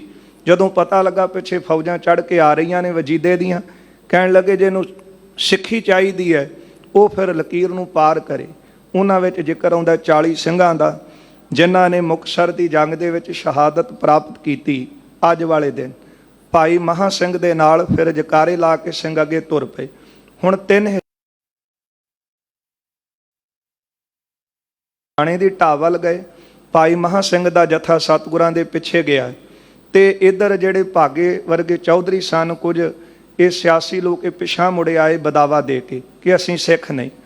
ਹੁਣ ਸਤਿਗੁਰੂ ਕਲਗੀਧਰ ਮਹਾਰਾਜ ਸੱਚੇ ਪਾਤਸ਼ਾਹ ਰਾਏਕੋਟ ਤੋਂ ਵਾਹਿਗੁਰੂ ਮਹਾਰਾਜ ਕੋਟਕਪੁਰੇ ਰੁਕਣਾ ਚਾਹੁੰਦੇ ਸੀ, ਪਰ ਕੋਪੂਰੇ ਨੇ ਇਨਕਾਰ ਕਰ ਦਿੱਤਾ। ਫਿਰ ਸਤਿਗੁਰੂ ਅੱਗੇ ਖਿਦਰਾਣੇ ਦੀ ਢਾਬ ਵੱਲ ਪਹੁੰਚਦੇ ਨੇ, ਉੱਥੇ ਮਹਾਰਾਜ ਟਿੱਬੀ ਸਾਹਿਬ ਤੇ ਜਾ ਕੇ ਰੁਕਦੇ ਨੇ। ਪਰ ਭਾਈ ਮਹਾਂ ਸਿੰਘ ਦੇ ਸਾਥੀਆਂ ਨੇ ਫੈਸਲਾ ਕੀਤਾ ਕਿ ਗੁਰੂ ਗੋਬਿੰਦ ਸਿੰਘ ਮਹਾਰਾਜ ਜੀ ਦੀ ਸ਼ਰਨ ਵਿੱਚ ਉਦੋਂ ਜਾਵਾਂਗੇ ਜਦੋਂ ਆਪਣੇ ਲਹੂ ਦੇ ਨਾਲ ਉਹ ਲਿਖਿਆ ਹੋਇਆ ਬਦਾਵਾ ਪੜਾ ਲਾਂਗੇ। ਪਤਾ ਸੀ ਪਿੱਛੇ ਫੌਜਾਂ ਚੜ੍ਹ ਕੇ ਆ ਰਹੀਆਂ। ਫਿਰ ਭਾਈ ਮਹਾਂ ਸਿੰਘ ਉਹਨਾਂ ਨੇ ਆਪਣੇ ਜਿਹੜੇ ਬਸਤਰ ਸੀ ਉਹ ਝਾੜੀਆਂ ਤੇ ਪਾ ਲਏ। ਇਹ ਵੀ ਇੱਕ ਜੰਗ ਲੜਨ ਦੀ ਸਿਆਸਤ ਸੀ ਕਿ ਦੂਰੋਂ ਫੌਜਾਂ ਨੂੰ ਪਤਾ ਲੱਗੇ ਕਿ ਬਹੁਤ ਵੱਡਾ ਸਿੰਘਾਂ ਦਾ ਜਥਾ ਇੱਥੇ ਰੁਕਿਆ ਹੋਇਆ। ਸਤਿਗੁਰੂ ਅੱਗੇ ਟਿੱਬੀ ਸਾਹਿਬ ਵੱਲ ਚਲੇ ਗਏ, ਭਾਈ ਮਹਾਂ ਸਿੰਘ ਪਿੱਛੇ ਰੁਕ ਗਏ। ਵਜੀਦੇ ਦੀਆਂ ਫੌਜਾਂ ਆਈਆਂ, ਭਾਈ ਮਹਾਂ ਸਿੰਘ ਦੇ ਜਥੇ ਨੇ ਟਾਕਰਾ ਕੀਤਾ। ਬੜੀ ਬਹਾਦਰੀ ਤੇ ਸੂਰਬੀਰਤਾ ਦੇ ਨਾਲ ਇਹ 40 ਸਿੰਘਾਂ ਨੇ ਹਜ਼ਾਰਾਂ ਦੀ ਫੌਜ ਦਾ ਮੁਕਾਬਲਾ ਕੀਤਾ ਹੈ। ਪਰ ਪਾਣੀ ਦੀ ਬਹੁਤ ਵੱਡੀ ਇੱਥੇ ਕਮੀ ਸੀ। ਸਿੰਘ ਪੁਰਜਾ ਕੱਟ ਮਰੇ, ਪਰ ਕਿਸੇ ਨੇ ਵੀ ਪੈਰ ਪਿਛਾਂ ਨਹੀਂ ਸੀ ਕੀਤਾ। ਜਾਉ ਤਉ ਪ੍ਰੇਮ ਖੇਲਣ ਕਾ ਚਾਓ, ਸਿਰ ਤਰ ਤਲੀ ਗਲੀ ਮੇਰੀ ਆਓ, ਇਤ ਮਾਰਗ ਪੈਰ ਧਰੀਜੈ ਸਿਰ ਦੀਜੈ, ਕਾਂਡ ਨਾ ਕੀਜੈ। ਸਿੰਘ ਸ਼ਹਾਦਤਾਂ ਦਾ ਜਾਮ ਪੀ ਗਏ। ਭਾਈ ਮਹਾਂ ਸਿੰਘ ਦੇ ਵੀ ਬੜੇ ਜ਼ਖਮ ਲੱਗੇ ਸੀ, ਪਰ ਇਹ ਸਹਿਕਦੇ ਸਨ। ਜਦੋਂ ਵਜੀਦ ਖਾਨ ਨੂੰ ਪਤਾ ਲੱਗਾ, ਉਹਨੇ ਸੋਚਿਆ ਕਿ ਇਹੋ ਗੁਰੂ ਗੋਬਿੰਦ ਸਿੰਘ ਮਹਾਰਾਜ ਦਾ ਜਥਾ ਹੈ, ਇਹ ਖਤਮ ਹੋ ਗਏ, ਮਾਰੇ ਗਏ। ਫਿਰ ਵਜੀਦ ਖਾਨ ਨੇ ਕਪੂਰੇ ਨੂੰ ਪੁੱਛਿਆ, ਕਪੂਰਾ ਚੌਧਰੀ ਸੀ, ਉਹ ਪੁੱਛਦਾ ਹੈ ਕਿ ਪਾਣੀ ਦਾ ਪ੍ਰਬੰਧ ਕਿੱਥੇ ਹੈ। ਤੇ ਉਸ ਵੇਲੇ ਕਪੂਰੇ ਨੇ ਸਿਆਸਤ ਤੋਂ ਕੰਮ ਲਿਆ। ਉਹਨੂੰ ਪਤਾ ਸੀ ਅੱਗੇ ਗੁਰੂ ਗੋਬਿੰਦ ਸਿੰਘ ਮਹਾਰਾਜ ਗਏ ਨੇ। ਕਹਿਣ ਲੱਗਾ ਜੇ ਅੱਗੇ ਜਾਣਗੇ ਤੇ ਫਿਰ ਜੰਗ ਹੋਵੇਗਾ। ਸਿਆਸਤ ਤੋਂ ਕੰਮ ਲੈ ਕੇ ਕਹਿੰਦਾ ਜੇ ਅੱਗੇ ਜਾਓਗੇ 30 ਕਹੋ, ਪਿਛਾਂ ਮੁੜਦੇ ਹੋ ਤੇ 10 ਕਹੋ। ਵਜੀਦ ਖਾਂ ਆਪਣੀਆਂ ਫੌਜਾਂ ਲੈ ਕੇ ਪਿਛਾਂ ਮੁੜਿਆ। ਧੰਨ ਗੁਰੂ ਗੋਬਿੰਦ ਸਿੰਘ ਮਹਾਰਾਜ ਸ਼ਾਮਾਂ ਦਾ ਵਕਤ ਹੋਇਆ। ਮਹਾਰਾਜ ਨੇ ਟਿੱਬੀ ਤੇ ਬੈਠ ਕੇ ਤੀਰ ਚਲਾਏ ਸਨ। ਸ਼ਾਮਾਂ ਦਾ ਵਕਤ ਹੋਇਆ, ਜਦੋਂ ਹੇਠਾਂ ਉਤਰੇ ਟਿੱਬੀ ਤੋਂ ਮਹਾਰਾਜ ਅੱਗੇ ਚੱਲੇ ਨੇ ਤੇ ਕੀ ਦੇਖਿਆ ਕਿ ਵੱਡਾ ਸਿੰਘਾਂ ਦਾ ਜਥਾ, ਜਿਨ੍ਹਾਂ ਵਿੱਚ 40 ਸਿੰਘ ਸਨ, ਇਹਨਾਂ ਦੇ ਸਰੀਰ ਪਏ ਨੇ। ਪੁਰਜਾ ਕੱਟ ਮਰੇ, ਪਰ ਫੌਜਾਂ ਨੂੰ ਗੁਰੂ ਤੱਕ ਪਹੁੰਚਣ ਨਹੀਂ ਸੀ ਦਿੱਤਾ। ਫਿਰ ਮਹਾਰਾਜ ਟਿੱਬੀ ਤੋਂ ਉਤਰੇ। ਭਾਈ ਵੀਰ ਸਿੰਘ ਲਿਖਦੇ ਨੇ ਕਿ ਸਤਿਗੁਰਾਂ ਨੇ ਕੱਲੇ ਸਿੰਘ ਦਾ ਮੂੰਹ ਪੂੰਝਿਆ, ਆਪਣੀ ਗੋਦ ਵਿੱਚ ਉਹਨਾਂ ਦਾ ਸਿਰ ਰੱਖਿਆ। ਮਹਾਰਾਜ ਫਿਰ ਖਿਤਾਬ ਦਿੰਦੇ, ਆ ਮੇਰਾ 20 ਹਜ਼ਾਰੀ, ਆ ਮੇਰਾ 30 ਹਜ਼ਾਰੀ, ਆ ਮੇਰਾ ਮੁਲਤਾਨ ਦਾ ਨਵਾਬ, ਆ ਮੇਰਾ ਦਿੱਲੀ ਦਾ ਹਾਕਮ, ਆ ਮੇਰਾ ਲਾਹੌਰ ਦਾ ਹਾਕਮ। ਇਉਂ ਚਲਦਿਆਂ ਸਤਿਗੁਰੂ ਪਹੁੰਚ ਕੇ ਜਿੱਥੇ ਭਾਈ ਮਹਾਂ ਸਿੰਘ ਸਹਿ ਕਰੇ। ਉਸ ਵੇਲੇ ਸਤਿਗੁਰੂ ਕੋਲ ਗਏ ਤੇ ਭਾਈ ਮਹਾਂ ਸਿੰਘ ਦੇ ਸਵਾਸ ਚੱਲ ਰਹੇ ਸਨ। ਸਾਧ ਸੰਗਤ, ਇਹ ਵੀ ਇੱਕ ਅਨੋਖਾ ਪ੍ਰਣ ਸੀ, ਉਡੀਕ ਸੀ। ਪਹਿਲਾਂ ਮੌਤ ਆਉਂਦੀ ਹੈ ਕਿ ਪਹਿਲਾਂ ਗੁਰੂ ਆਉਂਦਾ ਹੈ। ਸਿੰਘਾਂ ਦੇ ਪ੍ਰਣ ਬੜੇ ਹੀ ਜਿਹੜੇ ਹਨ ਉਹ ਸਾਧ ਸੰਗਤ ਜੀ ਹੈਰਾਨ ਕਰਨ ਵਾਲੇ ਨੇ। 75 ਸਾਲ ਦੀ ਉਮਰ ਦੇ ਵਿੱਚ ਬਾਬਾ ਦੀਪ ਸਿੰਘ ਸਾਹਿਬ ਨੇ ਪ੍ਰਣ ਕੀਤਾ ਹੈ ਕਿ ਜਿੰਨਾ ਚਿਰ ਹਰਿਮੰਦਰ ਸਾਹਿਬ ਦੀਆਂ ਪਰਿਕਰਮਾ 'ਚ ਪਹੁੰਚ ਕੇ ਅਸਥਾਨ ਨੂੰ ਆਜ਼ਾਦ ਨਹੀਂ ਕਰਾ ਲੈਂਦੇ, ਉਹਨਾਂ ਚਿਰ ਮੌਤ ਨਹੀਂ ਆਵੇਗੀ। ਭਾਈ ਤਾਰੂ ਸਿੰਘ ਨੇ ਪ੍ਰਣ ਕੀਤਾ ਸੀ, 21 ਦਿਨ ਬਿਨਾਂ ਖੋਪਰ ਤੋਂ ਜਿਉਂਦੇ ਰਹੇ। 22ਵੇਂ ਦਿਨ ਭਾਈ ਤਾਰੂ ਸਿੰਘ ਨੇ ਫਿਰ ਸਰੀਰ ਛੱਡਿਆ, ਸ਼ਹਾਦਤ ਪ੍ਰਾਪਤ ਕੀਤੀ। ਉਸ ਵੇਲੇ ਭਾਈ ਮਹਾਂ ਸਿੰਘ ਦੇਖ ਰਹੇ ਨੇ, ਪਹਿਲਾਂ ਗੁਰੂ ਸਾਹਿਬ ਆਉਂਦੇ ਨੇ, ਬਦਾਵਾ ਪੜਾਉਣਾ ਹੈ ਨਾ, ਕਿ ਪਹਿਲਾਂ ਮੌਤ ਆਉਂਦੀ। ਸਤਿਗੁਰੂ ਪਹੁੰਚ ਕੇ ਮਹਾਂ ਸਿੰਘ ਦੇ ਕੋਲ ਸਹਿ ਕਰੇ ਸਨ। ਜਦੋਂ ਦੇਖਿਆ, ਸਤਿਗੁਰਾਂ ਨੇ ਜਾ ਕੇ ਪਛਾਣ ਲਿਆ। ਮਹਾਰਾਜ ਕਹਿੰਦੇ ਮੇਰਾ ਮਹਾਂ ਸਿੰਘ ਬਦਾਵਾ ਲਿਖ ਕੇ ਦੇ ਆਏ ਨੇ। ਇਹ ਜਿਹੜੇ ਚੌਧਰੀ ਸਨ, ਪਰ ਇਹਨਾਂ ਨੇ ਬਦਾਵਾ ਲਿਖਿਆ ਸੀ, ਗੁਰੂ ਨੇ ਨਹੀਂ ਸੀ ਕਿਹਾ ਕਿ ਤੁਸੀਂ ਮੇਰੇ ਨਹੀਂ। ਤਾਈਓ ਤਾਂ ਪਾਤਸ਼ਾਹ ਨੇ ਕਿਹਾ ਮੇਰਾ ਮਹਾਂ ਸਿੰਘ। ਮਹਾਰਾਜ ਨੇ ਜਾ ਕੇ ਸਿਰ ਆਪਣੀ ਗੋਦ ਵਿੱਚ ਰੱਖ ਲਿਆ। ਮਹਾਰਾਜ ਨੇ ਆਪਣੇ ਰੁਮਾਲ ਦੇ ਨਾਲ ਭਾਈ ਮਹਾਂ ਸਿੰਘ ਦਾ ਮੂੰਹ ਸਾਫ਼ ਕੀਤਾ। ਭਾਈ ਮਹਾਂ ਸਿੰਘ ਨੇ ਨੇਤਰ ਖੋਲ੍ਹੇ ਤੇ ਸਤਿਗੁਰਾਂ ਦੇ ਨੇਤਰਾਂ ਵਿੱਚੋਂ ਮੋਤੀ ਡਲ ਕੇ ਭਾਈ ਮਹਾਂ ਸਿੰਘ ਦੇ ਮੁਖ ਤੇ ਪਏ। ਅੱਖਾਂ ਖੋਲੀਆਂ, ਕੀ ਦੇਖਿਆ ਕਿ ਗੁਰੂ ਗੋਬਿੰਦ ਸਿੰਘ ਮਹਾਰਾਜ ਆਪ ਆਏ। ਮਹਾਰਾਜ ਦੀ ਗੋਦ ਨਸੀਬ ਹੋਈ ਹੈ। ਭਾਈ ਵੀਰ ਸਿੰਘ ਜੀ ਲਿਖਦੇ ਨੇ ਕਿ ਆਪਣੇ ਸਾਹਿਬਜ਼ਾਦਿਆਂ ਵੱਲ ਪਰਤ ਕੇ ਨਹੀਂ ਸੀ ਦੇਖਿਆ ਕਿ ਮੇਰੇ ਸਾਹਿਬਜ਼ਾਦੇ ਰਣ ਭੂਮੀ 'ਚ ਸ਼ਹੀਦ ਹੋਏ ਨੇ, ਇਹਨਾਂ ਨੂੰ ਜਾ ਕੇ ਮੈਂ ਸੰਸਕਾਰ ਕਰਾਂ, ਇਹਨਾਂ ਦੀ ਚਿਖਾ ਤਿਆਰ ਕਰਾਂ। ਪਰ ਭਾਈ ਮਹਾਂ ਸਿੰਘ, ਇਹ 40 ਸਿੰਘ ਕਿੰਨੇ ਭਾਗਾਂ ਵਾਲੇ ਸਨ। ਸਤਿਗੁਰਾਂ ਨੇ ਗੋਦ ਵਿੱਚ ਸਿਰ ਰੱਖਿਆ ਤੇ ਭਾਈ ਮਹਾਂ ਸਿੰਘ ਨੇ ਹੱਥ ਜੋੜ ਲਏ। ਕਹਿਣ ਲੱਗਾ, ਦਾਤਾ ਸਾਡੇ ਤੋਂ ਬੜੀਆਂ ਭੁੱਲਾਂ ਹੋਈਆਂ, ਕਿਰਪਾ ਕਰ ਬਖਸ਼ ਦੇ। ਮਹਾਰਾਜ ਕਹਿੰਦੇ, ਮਹਾਂ ਸਿੰਘ ਕਿਹੜੀ ਗੱਲ ਦੀ ਭੁੱਲ ਹੋਈ? ਕਹਿਣ ਲੱਗਾ, ਅਸੀਂ ਲਿਖ ਕੇ ਦਿੱਤਾ ਹੈ ਕਿ ਤੂੰ ਸਾਡਾ ਗੁਰੂ ਨਹੀਂ, ਸਿੱਖ ਨਹੀਂ। ਤੇ ਸਤਿਗੁਰੂ ਕਹਿਣ ਲੱਗੇ, ਮਹਾਂ ਸਿੰਘ ਇੱਕ ਪਾਸੋਂ ਟੁੱਟੀ ਦੂਜੇ ਪਾਸੋਂ ਨਹੀਂ। ਜੇ ਦੁਵੱਕਲੀ ਟੁੱਟ ਜਾਵੇ ਤੇ ਫਿਰ ਟੁੱਟਦੀ ਹੈ। ਇਹਨਾਂ ਨੇ ਤੋੜੀ ਸੀ, ਅਸੀਂ ਨਹੀਂ। ਇਹਨਾਂ ਨੇ ਲਿਖ ਕੇ ਦਿੱਤਾ ਹੈ ਕਿ ਤੁਸੀਂ ਸਾਡੇ ਗੁਰੂ ਨਹੀਂ, ਅਸੀਂ ਸਿੱਖ। ਅਸੀਂ ਤਾਂ ਨਹੀਂ ਲਿਖ ਕੇ ਦਿੱਤਾ ਕਿ ਤੁਸੀਂ ਸਾਡੇ ਸਿੱਖ ਨਹੀਂ ਤੇ ਅਸੀਂ ਗੁਰੂ ਨਹੀਂ। ਉਸ ਵੇਲੇ ਮਹਾਂ ਸਿੰਘ ਨੂੰ ਮਹਾਰਾਜ ਕਹਿੰਦੇ, ਮੰਗ, ਤੈਨੂੰ ਕੀ ਚਾਹੀਦਾ ਹੈ? ਦੁਨੀਆ ਦਾ ਰਾਜ ਭਾਗ ਬਖਸ਼ ਦਈਏ? ਭਾਈ ਮਹਾਂ ਸਿੰਘ ਕਹਿੰਦਾ, ਸਤਿਗੁਰੂ ਬੜੀਆਂ ਬਖਸ਼ਿਸ਼ਾਂ ਕੀਤੀਆਂ, ਇੱਕ ਹੋਰ ਦਾਤਾ ਕਰ ਦੇ। ਜਿਹੜਾ ਬਦਾਵਾ ਲੈ ਕੇ ਦੇ ਕੇ ਗਏ ਸੀ ਉਹ ਬਦਾਵਾ ਪਾੜ ਦੇ। ਮਹਾਰਾਜ ਕਹਿੰਦੇ, ਮਹਾਂ ਸਿੰਘ ਸਤਿਗੁਰੂ ਮੈਨੂੰ ਚਰਨਾਂ 'ਚ ਥਾਂ ਬਖਸ਼ ਦੇ। ਮਹਾਰਾਜ ਕਹਿੰਦੇ ਨੇ, ਤੈਨੂੰ ਤਾਂ ਸੱਚਖੰਡ 'ਚ ਥਾਂ ਮਿਲਿਆ, ਕਿਉਂਕਿ ਸੂਰਮੇ ਦਾ ਨਿਵਾਸ ਤੇ ਗੁਰੂ ਨਾਨਕ ਸਾਹਿਬ ਲਿਖ ਕੇ ਦੇ ਗਏ। ਕਰਮਖੰਡ ਕੀ ਬਾਣੀ ਜੋਰ, ਤਿੱਥੈ ਹੋਰ ਨਾ ਕੋਈ ਹੋਰ, ਤਿੱਥੈ ਜੋਧ ਮਹਾਬਲ ਸੂਰ, ਤਿਨ ਮੈਂ ਰਾਮ ਰਹਿਆ ਭਰਪੂਰ। ਗਿਆਨ ਖੰਡ, ਧਰਮ ਖੰਡ, ਸਰਮ ਖੰਡ ਦੀ ਪੌੜੀ ਇੱਕ ਇੱਕ ਹੈ, ਪਰ ਕਰਮ ਖੰਡ ਤੇ ਸੱਚਖੰਡ ਦੀ ਪੌੜੀ ਇੱਕ ਹੈ। ਸੂਰਮੇ ਕਰਮ ਖੰਡ ਦੇ ਨਿਵਾਸੀ ਨੇ, ਤੇ ਜਿਹੜਾ ਕਰਮ ਖੰਡ ਦਾ ਨਿਵਾਸੀ ਹੈ ਉਹ ਸੱਚਖੰਡ ਦਾ ਵਿੱਚ ਨਿਵਾਸ ਰੱਖਦਾ ਹੈ। ਪਰ ਭਾਈ ਮਹਾਂ ਸਿੰਘ ਕਹਿੰਦੇ, ਮਹਾਰਾਜ ਉੱਥੇ ਦਰਵਾਜ਼ੇ ਬੰਦ ਦਿਸਦੇ ਨੇ। ਇਹ ਬਦਾਵਾ ਦਿਸਦਾ ਹੈ ਕਿ ਤੂੰ ਸਾਡਾ ਗੁਰੂ ਨਹੀਂ, ਅਸੀਂ ਤੇਰੇ ਸਿੱਖ ਨਹੀਂ। ਮਹਾਰਾਜ ਨੇ ਉਸ ਵੇਲੇ ਕਮਰ ਕੱਸਿਓਂ ਬਦਾਵਾ ਕੱਢਿਆ। ਆਪਣੇ ਹੱਥ ਵਿੱਚ ਸਤਿਗੁਰਾਂ ਨੇ ਕਰ ਕਮਲਾਂ ਵਿੱਚੋਂ ਕਾਗਜ਼ ਦਾ ਟੁਕੜਾ ਲਿਆ, ਜਿਹੜਾ ਭਾਈ ਮਹਾਂ ਸਿੰਘ ਉਹਨਾਂ ਨੇ ਨਹੀਂ, ਝਬਾਲ ਦੇ ਚੌਧਰੀਆਂ ਨੇ ਦਿੱਤਾ ਸੀ। ਉਸ ਵੇਲੇ ਮਹਾਰਾਜ ਨੇ ਉਹ ਬਦਾਵਾ ਪਾੜਦਿਆਂ ਇਹ ਬਚਨ ਕਹੇ, ਟੁੱਟੀ ਸੋ ਨਿਖੁੱਟੀ, ਟੁੱਟੀ ਸੋ ਨਿਖੁੱਟੀ। 3 ਵਾਰ ਸ਼ਬਦ ਵਰਤੇ, ਟੁੱਟੀ ਸੋ ਨਿਖੁੱਟੀ ਕਹਿ ਕੇ ਮਹਾਰਾਜ ਨੇ ਉਹ ਬਦਾਵਾ ਪਾੜ ਸੁੱਟਿਆ। ਭਾਈ ਮਹਾਂ ਸਿੰਘ ਨੂੰ ਆਪਣੀ ਛਾਤੀ ਦੇ ਨਾਲ ਲਾਇਆ। ਤੇ ਭਾਈ ਵੀਰ ਸਿੰਘ ਲਿਖਦੇ ਨੇ ਕਿ ਅਖੀਰਲਾ ਜਿਹੜਾ ਸਾਹ ਸੀ ਉਹ ਭਾਈ ਮਹਾਂ ਸਿੰਘ ਦਾ ਗੁਰੂ ਗੋਬਿੰਦ ਸਿੰਘ ਮਹਾਰਾਜ ਦੀ ਛਾਤੀ ਨਾਲ ਲੱਗਦਿਆਂ ਉਹ ਗੁਰੂ ਗੋਬਿੰਦ ਸਿੰਘ ਮਹਾਰਾਜ ਦੇ ਸੀਨੇ ਵਿੱਚ ਹੀ ਨਿਵਾਸ ਕਰ ਗਿਆ। ਭਾਈ ਮਹਾਂ ਸਿੰਘ ਜੀ ਦੀ ਸ਼ਹਾਦਤ ਹੋਈ। ਅੱਜ ਵਾਲੇ ਦਿਨ 40 ਸਿੰਘਾਂ ਨੇ ਮੁਕਤਿਆਂ ਦਾ ਖਿਤਾਬ ਪ੍ਰਾਪਤ ਕੀਤਾ। ਜਦੋਂ ਅੰਮ੍ਰਿਤ ਦੀ ਦਾਤ ਦਿੱਤੀ ਸੀ ਉਦੋਂ ਵੀ 5 ਪਿਆਰਿਆਂ ਤੋਂ ਬਾਅਦ 5 ਮੁਕਤੇ ਸਾਜੇ ਸਨ। ਸਾਧ ਸੰਗਤ ਤੇ 40 ਮੁਕਤੇ ਮੁਕਤਸਰ ਦੀ ਜੰਗ ਵਿੱਚ ਸ਼ਹੀਦ ਹੋਏ। ਮਹਾਰਾਜ ਨੇ ਫਿਰ ਬਚਨ ਕੀਤਾ ਕਿ ਜਿਹੜਾ ਇੱਥੇ ਆ ਕੇ ਇਸ਼ਨਾਨ ਕਰੇਗਾ ਉਹ ਵੀ ਮੁਕਤ ਹੋਵੇਗਾ। ਇਹ ਬਖਸ਼ਿਸ਼ਾਂ ਗੁਰੂ ਗੋਬਿੰਦ ਸਿੰਘ ਸਾਹਿਬ ਜੀ ਨੇ ਵਰਤਾਈਆਂ ਸੀ। ਉਹਨਾਂ ਦੀ ਸ਼ਹਾਦਤ ਨੂੰ ਵੀ ਨਮਸਕਾਰ ਹੈ। ਆਓ ਗੁਰ ਸੰਗਤ ਜੀ, ਜਿਹੜੀ ਲੜੀਵਾਰ ਕਥਾ ਚੱਲ ਰਹੀ, ਧੰਨ ਗੁਰੂ ਅਰਜਨ ਦੇਵ ਸਾਹਿਬ ਸੱਚੇ ਪਾਤਸ਼ਾਹ ਜੀ ਗੋਇੰਦਵਾਲ ਸਾਹਿਬ ਤੋਂ ਪੋਥੀਆਂ ਲੈ ਕੇ ਸ਼੍ਰੀ ਅੰਮ੍ਰਿਤਸਰ ਸਾਹਿਬ ਪਹੁੰਚੇ ਨੇ। ਇੱਥੋਂ ਦੀਆਂ ਸੰਗਤਾਂ ਨੂੰ ਨਾਲ ਲੈ ਕੇ ਭਾਈ ਗੁਰਦਾਸ ਸਾਹਿਬ, ਬਾਬਾ ਬੁੱਢਾ ਸਾਹਿਬ ਜੀ, ਸ਼੍ਰੀ ਹਰਗੋਬਿੰਦ ਸਾਹਿਬ ਜੀ ਨੂੰ ਨਾਲ ਲੈ ਕੇ ਅੱਗੋਂ ਸਤਿਕਾਰ ਵਜੋਂ ਗਏ ਨੇ। ਉਹ ਪੋਥੀਆਂ ਲਿਆ ਕੇ ਬਿਰਾਜਮਾਨ ਕੀਤੀਆਂ ਨੇ। ਆ ਜਿਹੜਾ ਥੜਾ ਸਾਹਿਬ ਦੁੱਖ ਭੰਜਨੀ ਬੇਰ ਸਾਹਿਬ ਦੇ ਨਾਲ ਹੈ। ਇਹ ਪੁਰਾਣੇ ਸਮੇਂ ਸਾਧ ਸੰਗਤ ਜੀ ਇਹ ਥੜਾ ਕਾਇਮ ਸੀ। ਪੁਰਾਣੀ ਇੱਟ ਦਾ ਇਹ ਥੜਾ ਬਣਿਆ ਸੀ। ਭਾਈ ਵੀਰ ਸਿੰਘ ਇੱਥੇ ਲਿਖਦੇ ਨੇ ਕਿ ਬਾਅਦ ਵਿੱਚ ਇਹ ਥੜਾ ਜਿਹੜਾ ਸੀ ਉਹ ਢਾਹ ਵੀ ਦਿੱਤਾ ਗਿਆ। ਤੇ ਇਸ ਤਰ੍ਹਾਂ ਢਾਇਆ ਗਿਆ ਕਿ ਪੁਰਾਣੀ ਇੱਟ ਸੀ, ਇੱਕ ਵੀ ਇੱਟ ਸਾਬਤ ਨਹੀਂ ਸੀ ਨਿਕਲੀ, ਇੰਨਾ ਪੱਕਾ ਇਹ ਥੜਾ ਬਣਿਆ ਸੀ। ਫਿਰ ਸੰਗਤਾਂ ਦੇ ਬਾਅਦ ਜ਼ੋਰ ਪਾਉਣ ਕਰਕੇ ਸੰਗਤਾਂ ਦੀਆਂ ਬਾਰ-ਬਾਰ ਬੇਨਤੀਆਂ ਤੇ ਫਿਰ ਇਹ ਥੜਾ ਫਿਰ ਬਣਾਇਆ ਗਿਆ। ਜਿਹੜਾ ਥੜਾ ਆਪਾਂ 68 ਘਾਟ 68 ਤੀਰਥ ਜਿਹੜਾ ਹੈ ਉਹ ਦੁੱਖ ਭੰਜਨੀ ਬੇਰ ਸਾਹਿਬ ਦੇ ਨਾਲ ਆਪਾਂ ਦਰਸ਼ਨ ਕਰਦੇ ਹਾਂ। ਇੱਥੇ ਗੁਰੂ ਅਰਜਨ ਦੇਵ ਸਾਹਿਬ ਜੀ ਨੇ ਪੋਥੀਆਂ ਲਿਆ ਕੇ ਬਿਰਾਜਮਾਨ ਕੀਤੀਆਂ ਨੇ। ਆਓ ਜਿਸ ਤਰ੍ਹਾਂ ਕੀ ਕਥਾ ਆ ਰਹੀ ਹੈ ਸਰਵਣ ਕਰਕੇ ਲਾਹੇ ਪ੍ਰਾਪਤ ਕਰੀਏ। ਸਾਰੀ ਹੀ ਸੰਗਤ ਦਿਓ ਅਸੀਸ। ਪਿਆਰ ਸਤਿਕਾਰ ਸਹਿਤ ਉਚਾਰਨ ਕਰੋ ਜੀ। ਸਤਨਾਮ ਸ੍ਰੀ ਵਾਹਿਗੁਰੂ ਸਾਹਿਬ ਜੀ।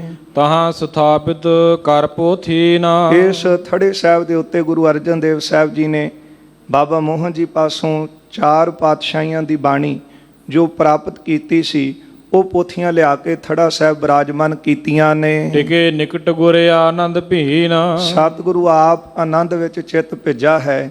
ਇੱਥੇ ਮਹਾਰਾਜ ਜੀ ਆਪ ਟਿਕੇ ਨੇ।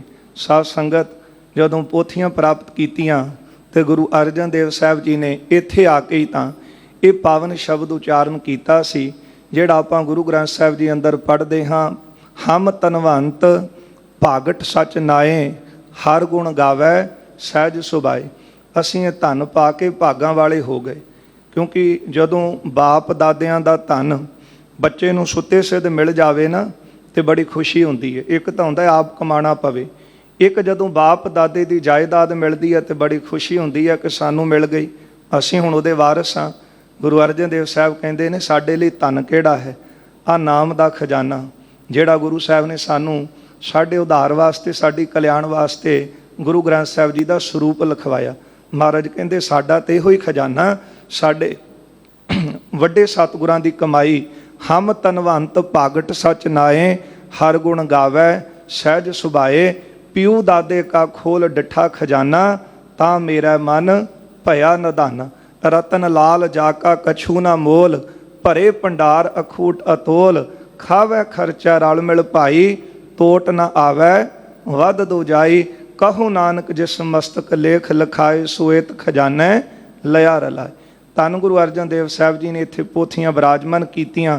ਸਤਿਗੁਰਾਂ ਦਾ ਚਿੱਤ ਬਹੁਤ ਪ੍ਰਸੰਨ ਹੈ, ਸੁਖ ਦੇ ਨਾਲ, ਆਨੰਦ ਨਾਲ ਭਰਿਆ ਹੈ। ਮੰਗਤ ਜਨ ਸੁਨ ਕਰ ਚਲ ਆਏ। ਜਿਹੜੇ ਇਥੋਂ ਦੇ ਮੰਗਤੇ ਸਨ, ਉਹਨਾਂ ਨੇ ਸਤਿਗੁਰਾਂ ਦੇ ਆਉਣ ਦੀ ਖਬਰ ਮਿਲੀ ਹੈ, ਉਹ ਵੀ ਮਹਾਰਾਜ ਜੀ ਦੇ ਪਾਸ ਚੱਲ ਕੇ ਆਏ ਨੇ। ਮਨ ਬਾਸ਼ਤ ਸਭ ਹਿਨ ਤਬ ਪਾਏ। ਉਹਨਾਂ ਮੰਗਤਿਆਂ ਨੂੰ ਮਨ ਪਾਉਂਦਾ ਧਨ ਸਤਿਗੁਰਾਂ ਨੇ ਦਿੱਤਾ ਹੈ। ਅਧਿਕ ਭੀੜ ਸਤਿਗੁਰ ਢਿਗ ਹੋਈ। ਬਹੁਤ ਸੰਗਤ ਦੀ ਭੀੜ ਸਤਿਗੁਰਾਂ ਦੇ ਕੋਲ ਹੋਈ ਹੈ। ਦਰਸ਼ਨ ਕਰ ਗਮਨਤ ਸਭ ਕੋਈ। ਸਾਰੀਆਂ ਸੰਗਤਾਂ ਗੁਰੂ ਅਰਜਨ ਦੇਵ ਸਾਹਿਬ ਜੀ ਦੇ ਦਰਸ਼ਨ ਕਰਕੇ ਜਾਂਦੀਆਂ ਨੇ। ਬਹੁਤ ਪ੍ਰਸਾਦ ਲਿਆਏ ਵਰਤਾਵਾ। ਫਿਰ ਵੱਡੀ ਮਿਆਦ ਵਿੱਚ ਕੜਾ ਪ੍ਰਸ਼ਾਦ ਤਿਆਰ ਕਰਕੇ ਲਿਆਂਦਾ ਹੈ। ਸਭ ਹਿਨ ਕੇ ਮਨ ਆਨੰਦ ਛਾਵਾ। ਸਾਰੀ ਸੰਗਤ ਵਿੱਚ ਉਹ ਪ੍ਰਸ਼ਾਦ ਵਰਤਾਇਆ। ਸਾਰਿਆਂ ਦੇ ਮਨ ਬਹੁਤ ਪ੍ਰਸੰਨ ਹਨ। ਸੰਧਿਆ ਕਰ ਸਤਿਗੁਰ ਤਿਸ ਥਾਨੂੰ। ਸੰਧਿਆ ਦੇ ਸਮੇਂ ਸਤਿਗੁਰੂ ਗੁਰੂ ਅਰਜਨ ਦੇਵ ਸਾਹਿਬ ਇੱਥੇ ਪਹੁੰਚੇ ਨੇ। ਬ੍ਰਿਧ ਸਾਥ ਤਬ ਬਾਕ ਬਖਾਨੂ। ਫਿਰ ਬਾਬਾ ਬੁੱਢਾ ਸਾਹਿਬ ਜੀ ਦੇ ਤਾਈ ਗੁਰੂ ਅਰਜਨ ਦੇਵ ਸਾਹਿਬ ਜੀ ਨੇ ਬਚਨ ਕਹੇ। ਆਪ ਰਹੋ ਪੁਸਤਕ ਕੇ ਪਾਸ। ਗੁਰਦੇਵ ਕਹਿੰਦੇ ਬਾਬਾ ਜੀ ਆਪ ਜੀ ਇਹਨਾਂ ਪੋਥੀਆਂ ਦੇ ਪਾਸ ਰਹੋ, ਕਿਉਂਕਿ ਪੋਥੀ ਪਰਮੇਸ਼ਰ ਕਾ ਥਾਨ। ਜਿੰਨਾ ਅਦਬ ਸਤਿਗੁਰੂ ਗੁਰੂ ਗ੍ਰੰਥ ਸਾਹਿਬ ਜੀ ਦਾ ਕਰਾਉਂਦੇ ਨੇ, ਇਨਾ ਹੀ ਅਦਬ ਸਤਿਗੁਰਾਂ ਨੇ ਬਾਣੀ ਦੀਆਂ ਪੋਥੀਆਂ ਦਾ ਵੀ ਕੀਤਾ ਹੈ। ਬਾਬਾ ਬੁੱਢਾ ਸਾਹਿਬ ਆਪ ਜੀ ਇਹਨਾਂ ਪੋਥੀਆਂ ਦੇ ਲਾਗੇ ਰਹੋ। ਲੈ ਕਰੇ ਅਪਰ ਸਾਧ ਗਨ ਦਾਸ। ਹੋਰ ਸੰਗਤਾਂ ਨੂੰ, ਸੇਵਕਾਂ ਨੂੰ ਨਾਲ ਲੈ ਕੇ ਜਾਗਰਣ ਕਰੋ ਸਿਮਰ ਸਤਨਾਮ। ਅੱਜ ਤੁਸੀਂ ਰਾਤ ਜਾਗੋ, ਰਾਤ ਜਾਗ ਕੇ ਸਿਮਰਨ ਕਰੋ। ਕੀਰਤਨ ਹੋਏ ਸੋ ਚਾਰੋ ਜਾਮ। ਚਾਰੇ ਪਹਿਰ ਰਾਤ ਅੱਜ ਕੀਰਤਨ ਹੁੰਦਾ ਰਹੇ। ਸ੍ਰੀ ਹਰਗੋਬਿੰਦ ਕੋ ਲੈ ਸਾਥ। ਫਿਰ ਸਤਿਗੁਰਾਂ ਨੇ ਸ੍ਰੀ ਹਰਗੋਬਿੰਦ ਸਾਹਿਬ ਆਪਣੇ ਸੁਪੁੱਤਰ ਬਾਲ ਸਤਿਗੁਰਾਂ ਨੂੰ ਨਾਲ ਲਿਆ। ਨਮੋ ਕੀਨ ਸ੍ਰੀ ਅਰਜਨ ਨਾਥ। ਧੰਨ ਗੁਰੂ ਅਰਜਨ ਦੇਵ ਸਾਹਿਬ ਜੀ ਨੇ ਆਪ ਨਮਸਕਾਰ ਕੀਤੀ ਹੈ, ਨਾਲ ਸ੍ਰੀ ਹਰਗੋਬਿੰਦ ਸਾਹਿਬ ਨੂੰ ਲੈ ਕੇ ਉਹਨਾਂ ਨੂੰ ਵੀ ਨਮਸਕਾਰ ਕਰਾਈ ਹੈ। ਉਠਤ ਪ੍ਰਦਰਸ਼ਨਾ ਦਿਸ਼ ਕੋ ਆਏ। ਫਿਰ ਮਹਾਰਾਜ ਸ੍ਰੀ ਹਰਿਮੰਦਰ ਸਾਹਿਬ ਦੀਆਂ ਪਰਿਕਰਮਾ ਕੀਤੀਆਂ ਨੇ। ਪੌੜ ਦਰਸ਼ਨੀ ਸੀਸ ਨਿਵਾਏ। ਦਰਸ਼ਨੀ ਡਿਉਢੀ ਪਹੁੰਚ ਕੇ ਸਤਿਗੁਰਾਂ ਨੇ ਨਮਸਕਾਰ ਕੀਤੀ ਹੈ। ਅੰਦਰ ਬਰ ਹਰ ਮੰਦਰ ਗਏ। ਦਰਸ਼ਨੀ ਡਿਉਢੀ ਨਮਸਕਾਰ ਕਰਕੇ ਪੁਲ ਦੇ ਰਸਤੇ ਰਾਹੀਂ ਸਤਿਗੁਰੂ ਹਰਮੰਦਰ ਸਾਹਿਬ ਦੇ ਅੰਦਰ ਪਹੁੰਚੇ ਹਨ। ਚਤੁਰ ਪ੍ਰਦਰਸ਼ਨਾ ਫਿਰ ਤਹੰਦਈ। ਅੰਦਰ ਜਾ ਕੇ ਹਰਮੰਦਰ ਸਾਹਿਬ ਦੀਆਂ ਫਿਰ ਕੇ 4 ਪਰਿਕਰਮਾ ਕੀਤੀਆਂ ਨੇ। ਖੜੇ ਹੋਏ ਕਰ ਸ੍ਰੀ ਦਰਬਾਰ।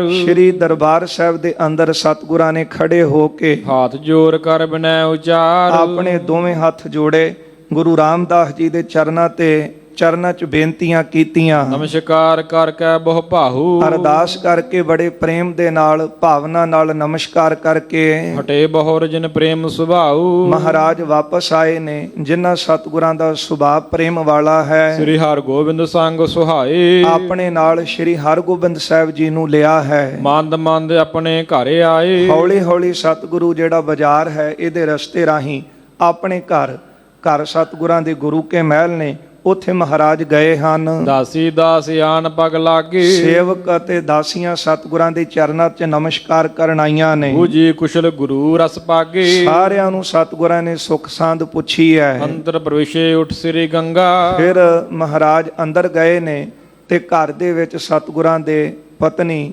ਸਾਡੇ ਅਤੀ ਸਨਮਾਨਯੋਗ ਮਾਤਾ ਗੰਗਾ ਜੀ ਗੁਰਦੇਵ ਦੇ ਸਤਕਾਰ ਵਜੋਂ ਖੜੇ ਹੋਏ ਨੇ। ਆਣ ਲਗੀ ਪਾਇਨ ਕੇ ਸੰਗਾ। ਸਤਿਗੁਰੂ ਗੁਰੂ ਅਰਜਨ ਦੇਵ ਸਾਹਿਬ ਪਤੀ ਸਤਿਗੁਰਾਂ ਦੇ ਚਰਨਾਂ ਦੇ ਉੱਤੇ ਆਪਣਾ ਸਿਰ ਰੱਖਿਆ। ਸੁਤ ਕੋ ਲੈ ਭਰਿਆੰਕ ਪਰ ਬੈਸੀ। ਆਪਣੇ ਸੁਪੁੱਤਰ ਸ੍ਰੀ ਹਰਗੋਬਿੰਦ ਸਾਹਿਬ ਜੀ ਨੂੰ ਲੈ ਕੇ ਸਤਿਗੁਰੂ ਪਲੰਘੇ ਤੇ ਬੈਠ ਗਏ। ਰਾਮਚੰਦ ਕੋ ਦਸ਼ਰਥ ਜੈਸੀ। ਕਵੀ ਜੀ ਇੱਕ ਦ੍ਰਿਸ਼ਟਾਂਤ ਦਿੰਦੇ, ਕਹਿੰਦੇ ਜਿਸ ਤਰ੍ਹਾਂ ਦਸ਼ਰਥ ਪਿਤਾ ਆਪਣੇ ਪੁੱਤਰ ਰਾਮ ਨੂੰ ਲੈ ਕੇ ਬੈਠੇ ਹੋਣ। ਮਾਤੁਲ ਪਤਨੀ ਕੇ ਸੰਦੇਸ਼। ਫਿਰ ਆਪਣੀ ਮਾਮੀ ਦੇ ਮਾਮਾ ਬਾਬਾ ਮੋਹਰੀ ਜੀ ਦੀ ਘਰਵਾਲੀ ਦਾ ਸੁਨੇਹਾ ਮਾਤਾ ਗੰਗਾ ਜੀ ਨੂੰ ਦਿੱਤਾ ਹੈ। ਅਪਰ ਵਾਰਤਾ ਬਿਤੀ ਅਸ਼ੇਸ਼। ਹੋਰ ਵੀ ਜੋ ਵਾਰਤਾਲਾਪ ਹੋਈ ਸੀ, ਜਿਸ ਤਰ੍ਹਾਂ ਬਾਬਾ ਮੋਹਨ ਜੀ ਪ੍ਰਸੰਨ ਹੋਏ, ਗੁਰਦੇਵ ਦੇ ਹਵਾਲੇ ਪੋਥੀਆਂ ਕੀਤੀਆਂ। ਫਿਰ ਮਹਾਰਾਜ ਬਾਬਾ ਮੋਹਰੀ ਜੀ ਨੂੰ ਮਿਲੇ, ਗੁਰੂ ਅੰਗਦ ਦੇਵ ਸਾਹਿਬ ਜੀ ਦੇ ਸਥਾਨ ਤੇ ਗਏ, ਬਾਬਾ ਦਾਤੂ ਜੀ ਦਾਸੂ ਜੀ ਨੂੰ ਮਿਲੇ। ਇਹ ਸਾਰੀ ਵਾਰਤਾ ਸਤਿਗੁਰਾਂ ਨੇ ਮਾਤਾ ਗੰਗਾ ਜੀ ਨੂੰ ਦੱਸੀ ਹੈ। ਸਨੇ ਸਨੇ ਗੰਗਾ ਕੇ ਸਰੋਣ, ਹੌਲੀ ਹੌਲੀ ਮਾਤ ਗੰਗਾ ਜੀ ਆਪਣੇ ਕੰਨਾਂ ਦੇ ਵਿੱਚ ਇਹ ਬਚਨ ਸੁਣਦੇ ਨੇ। ਕੀਨ ਸੁਨਾਵਨ ਗੁਰ ਸੁਖ ਭਾਉਣ, ਸੁੱਖਾਂ ਦੇ ਘਰ ਸਤਿਗੁਰਾਂ ਨੇ ਸੁਣਾਏ ਨੇ। ਸਾਧ ਸੰਗਤ, ਜਿਹੜੇ ਘਰ ਦੇ ਵਿੱਚ ਪ੍ਰੇਮ ਹੋਵੇ ਤੇ ਬੜੇ ਪ੍ਰੇਮ ਦੇ ਨਾਲ ਫਿਰ ਜੋ ਕੁਝ ਵਾਪਰਿਆ ਹੋਵੇ ਜਾਂ ਕਿਸੇ ਯਾਤਰਾ ਨੂੰ ਕਰਕੇ ਪਤੀ ਵਾਪਸ ਆਉਂਦਾ ਹੈ, ਉਹ ਫਿਰ ਘਰ ਵਿੱਚ ਬੈਠ ਕੇ ਆਪਣੀ ਪਤਨੀ ਨੂੰ, ਬੱਚਿਆਂ ਨੂੰ ਸਾਰੀ ਘਟਨਾ ਦੱਸਦਾ ਹੈ। ਤੇ ਫਿਰ ਜਿਹੜੀ ਔਰਤ ਨੂੰ ਪਤੀ ਨਾਲ ਪ੍ਰੇਮ ਹੈ, ਬੜੇ ਪ੍ਰੇਮ ਦੇ ਨਾਲ ਉਹਦੇ ਕੋਲੋਂ ਸਰਵਣ ਵੀ ਕਰਦੀ ਹੈ। ਪਰ ਕਲਯੁਗ ਦੇ ਕੁਝ ਲੱਛਣ ਐਸੇ ਨੇ, ਭਾਈ ਗੁਰਦਾਸ ਜੀ ਲਿਖਦੇ ਨੇ ਕਿ ਇਸਤਰੀ ਪੁਰਖ ਹੈ ਦਾਮ ਹਿਤ, ਭਾਵੇਂ ਆਏ ਕਥਾਉ ਜਾਈ। ਕਲਯੁਗ ਦੇ ਐਸੇ ਲੱਛਣ ਨੇ ਕਿ ਕੇਵਲ ਦੰਬੜਿਆਂ ਤੱਕ ਹੀ ਔਰਤ ਤੇ ਪਤੀ ਦਾ ਰਿਸ਼ਤਾ ਸੀਮਤ ਹੈ। ਚਲੋ ਕੁਝ ਹੈ ਵੀ ਨੇ ਜਿਹੜੇ ਆਪਣੇ ਧਰਮ ਵਿੱਚ ਪਰਪੱਕ ਨੇ, ਪਰ ਕੇਵਲ ਦੰਬੜਿਆਂ ਤੱਕ ਕਿ ਕਿੰਨੇ ਕੁ ਲੈ ਕੇ ਆਇਆ, ਤੇ ਉਹ ਪੁੱਛਦਾ ਹੈ ਕਿ ਤੂੰ ਕਿੰਨੀ ਕੁ ਕਮਾਈ ਕਰਕੇ ਘਰ 'ਚ ਰੱਖੀ। ਤੇ ਅੱਜ ਕੱਲ੍ਹ ਬਾਕੀ ਥਾਂ ਤੇ ਫੋਨਾਂ ਨੇ ਲੈ ਲਏ, ਤੇ ਉਹ ਵੀ ਭੁੱਲ ਜਾਣਾ ਕਿ ਆਪ ਦੀਆਂ ਜ਼ਿੰਮੇਵਾਰੀਆਂ ਕੀ ਨੇ, ਉਹ ਦੋਨਾਂ ਨੇ ਭੁਲਾ ਦਿੱਤੀਆਂ। ਰਹੋ ਵਿਚਾਰ ਗੁਰੂ ਅਰਜਨ ਦੇਵ ਸਾਹਿਬ ਮਹਾਰਾਜ ਨੇ ਕੱਲੀ ਕੱਲੀ ਘਟਨਾ ਜੋ ਆਪਾਂ ਅੱਜ ਕਥਾ ਵਿੱਚ ਸਰਵਣ ਕੀਤੀ ਹੈ, ਇਹ ਸਤਿਗੁਰਾਂ ਨੇ ਆਪਣੀ ਪਤਨੀ ਸਾਡੇ ਅਤੀ ਸਨਮਾਨਯੋਗ ਮਾਤਾ ਗੰਗਾ ਜੀ ਨੂੰ ਦੱਸੀ ਹੈ, ਸੁਣਾਈ ਹੈ। ਮਾਤਾ ਗੰਗਾ ਜੀ ਸੁਣ ਕੇ ਬੜੇ ਪ੍ਰਸੰਨ ਹੋਏ ਹਨ। ਤਬ ਗੰਗਾ ਮਨ ਆਨੰਦ ਪਾਏ, ਸੁਣ ਕੇ ਮਾਤਾ ਗੰਗਾ ਜੀ ਦੇ ਮਨ ਵਿੱਚ ਬੜਾ ਆਨੰਦ ਪ੍ਰਾਪਤ ਹੋਇਆ। ਨਿਕਟ ਬੈਠ ਭੋਜਨ ਅਚਵਾਏ, ਸਤਿਗੁਰਾਂ ਦੇ ਕੋਲ ਬਹਿ ਕੇ ਪਤੀ ਗੁਰਦੇਵ ਨੂੰ ਪ੍ਰਸ਼ਾਦਾ ਛਕਾਇਆ। ਨਿਜ ਕਰਤੇ ਠਾਣਤ ਬਹੁ ਸੇਵਾ, ਆਪਣੇ ਹੱਥਾਂ ਦੇ ਨਾਲ ਮਾਤਾ ਜੀ ਸੇਵਾ ਕਰਦੇ ਨੇ। ਇਹ ਪਤਨੀ ਦਾ ਧਰਮ ਵੀ ਹੈ, ਹੱਥੀਂ ਸੇਵਾ ਕਰਨੀ। ਹੋਰ ਵੀ ਸੇਵਕ ਤੇ ਦਾਸ ਬਹੁਤ ਨੇ, ਪਰ ਮਾਤਾ ਜੀ ਸਤਿਗੁਰੂ ਗੁਰੂ ਅਰਜਨ ਦੇਵ ਸਾਹਿਬ ਜੀ ਦੀ ਹੱਥੀਂ ਸੇਵਾ ਕਰਦੇ ਨੇ। ਮਹਿਮਾ ਜਾਣੈ ਸ੍ਰੀ ਗੁਰਦੇਵਾ, ਜਾਣਦੇ ਨੇ ਮਹਿਮਾ, ਇੱਕ ਤਾਂ ਫਰਜ਼ ਵੀ ਨਿਭਾ ਰਹੇ ਨੇ ਤੇ ਫਿਰ ਇੱਕ ਮਹਿਮਾ ਜਾਣਦੇ ਨੇ ਕਿ ਪਤੀ ਗੁਰਦੇਵ ਗੁਰ ਅਰਜਨ ਪ੍ਰਤੱਖ ਹਰ। ਜਿੱਥੇ ਬੇਅੰਤ ਸੰਗਤਾਂ ਗੁਰੂ ਸਾਹਿਬ ਦੀ ਸੇਵਾ ਕਰਕੇ ਲਾਹਾ ਲੈਂਦੀਆਂ ਨੇ, ਉੱਥੇ ਮਾਤਾ ਗੰਗਾ ਜੀ ਭਾਗਾਂ ਵਾਲੇ ਜਿਨ੍ਹਾਂ ਨੂੰ ਇਹ ਰਿਸ਼ਤਾ ਪ੍ਰਾਪਤ ਹੋਇਆ। ਮਾਤਾ ਗੰਗਾ ਜੀ ਇਹ ਭੇਦ ਨੂੰ ਜਾਣਦੇ ਹਨ। ਸੁਪਤ ਹੇਤ ਪਰਿਅੰਕ ਆਰੂਢੇ, ਫਿਰ ਸਤਿਗੁਰੂ ਬਿਰਾਜ ਗਏ ਨੇ ਸੋਹਣੇ ਪਲੰਗ ਦੇ ਉੱਤੇ। ਇਕ ਪਰ ਹਰਗੋਬਿੰਦ ਗੁਣ ਗੂਢੇ, ਨਾਲ ਹੀ ਸਤਿਗੁਰਾਂ ਦੇ ਗੁਣਾਂ ਦੇ ਸਾਗਰ ਸ੍ਰੀ ਹਰਗੋਬਿੰਦ ਸਾਹਿਬ ਜੀ, ਉਹ ਵੀ ਪਲੰਗੇ ਤੇ ਬਿਰਾਜੇ ਹਨ। ਸੁਖ ਸੋ ਸੈਨ ਕਰੀ ਨਿਸਮਾਹੀ, ਰਾਤ ਦਾ ਸਮਾਂ ਸੁਖ ਦੇ ਨਾਲ ਸੌਂ ਕੇ ਬਤੀਤ ਕੀਤਾ ਹੈ। ਰਹੇ ਜਾਮ ਜਾਗੇ ਗੁਣ ਗ੍ਰਾਹੀ, ਜਦੋਂ ਪਹਿਰ ਰਾਤ ਰਹਿੰਦੀ ਸੀ, ਗੁਣਾਂ ਦੇ ਸਾਗਰ ਸਤਿਗੁਰੂ ਜੀ ਜਾਗ ਪਏ। ਸਤ ਚੇਤਨ ਆਨੰਦ ਸਰੂਪਾ, ਸਤ ਚੇਤਨ ਆਨੰਦ ਸਰੂਪ ਦੇ ਵਿੱਚ, ਤਿਸ ਮੈਂ ਨਿਸ਼ਚਲ ਬ੍ਰਿਤੀ ਅਨੂਪਾ, ਉਸ ਸਰੂਪ ਦੇ ਵਿੱਚ ਆਪਣੀ ਜਿਹੜੀ ਬਿਰਤੀ ਸੀ ਉਹਨੂੰ ਪੱਕਾ ਕੀਤਾ ਹੈ। ਸਤ ਚੇਤਨ ਆਨੰਦ ਇਹ ਪ੍ਰਮਾਤਮਾ ਦਾ ਸਰੂਪ ਹੈ। ਇਹ ਤਿੰਨ ਗੁਣ ਅਕਾਲ ਪੁਰਖ ਵਿੱਚ ਸਦਾ ਹੀ ਰਹਿੰਦੇ ਨੇ। ਜਾਪ ਸਾਹਿਬ ਦੇ ਵਿੱਚ ਵੀ ਆਪਾਂ ਇਹ ਸ਼ਬਦ ਪੜ੍ਹਦੇ ਹਾਂ, ਸਦਾ ਸੱਚ ਦਾ ਆਨੰਦ ਸਤਰੰਗ ਪ੍ਰਣਾਸੀ। ਸੱਚ ਦਾ ਆਨੰਦ ਇਹਦੇ ਵਿੱਚ ਤਿੰਨ ਸ਼ਬਦ ਆਉਂਦੇ ਨੇ, ਸਤ ਚੇਤਨ ਆਨੰਦ। ਇਹ ਅਕਾਲ ਪੁਰਖ ਦਾ ਸਰੂਪ ਹੈ, ਉਹ ਸਤ ਹੈ। ਚੇਤਨਤਾ ਉਹਦੇ ਸਾਰਿਆਂ ਦੇ ਅੰਦਰ ਹੈ ਉਸ ਦੀ, ਤੇ ਫਿਰ ਆਨੰਦ ਸਰੂਪ ਹੈ।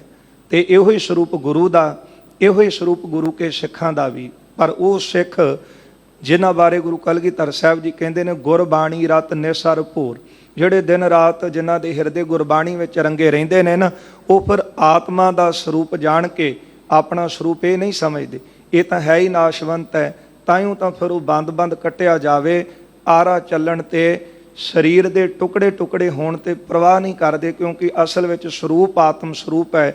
ਉਹਦੇ ਵਿੱਚ ਨਾ ਦੁੱਖ ਨਾ ਸੁੱਖ ਹੈ। ਉਹ ਇੱਕ ਰਸ ਬਿਰਤੀ ਦਾ ਮਾਲਕ, ਉਸ ਸਰੂਪ ਦੇ ਵਿੱਚ ਸਤਿਗੁਰੂ ਆਪਣੀ ਬਿਰਤੀ ਨੂੰ ਟਿਕਾਉਂਦੇ ਹਨ। ਪ੍ਰਥਮ ਸੋਚ ਕਰਕੇ ਮਨ ਪਾਵਨ, ਫਿਰ ਸਤਿਗੁਰੂ ਜੀ ਸੋਚ ਕਰਕੇ ਪੁਨਹ ਕੀ ਪੁਨੋ ਕੀਨ ਜਲ ਕਿਲੇ ਰਦ ਧਾਵਨ, ਜਲ ਲੈ ਕੇ ਫਿਰ ਸਤਿਗੁਰੂ ਜੀ ਦੰਦਾਂ ਤੇ ਦਾਤਣ ਕਰਦੇ ਹਨ। ਕੂਪ ਨੀਰ ਤੇ ਮੱਜਨ ਠਾਨ, ਖੂਹ ਦਾ ਜਲ ਲੈ ਕੇ ਸਤਿਗੁਰੂ ਇਸ਼ਨਾਨ ਕਰਦੇ ਨੇ। ਖੂਹ ਅੱਜ ਵੀ ਸ਼ਸ਼ੋਭਤ ਹੈ।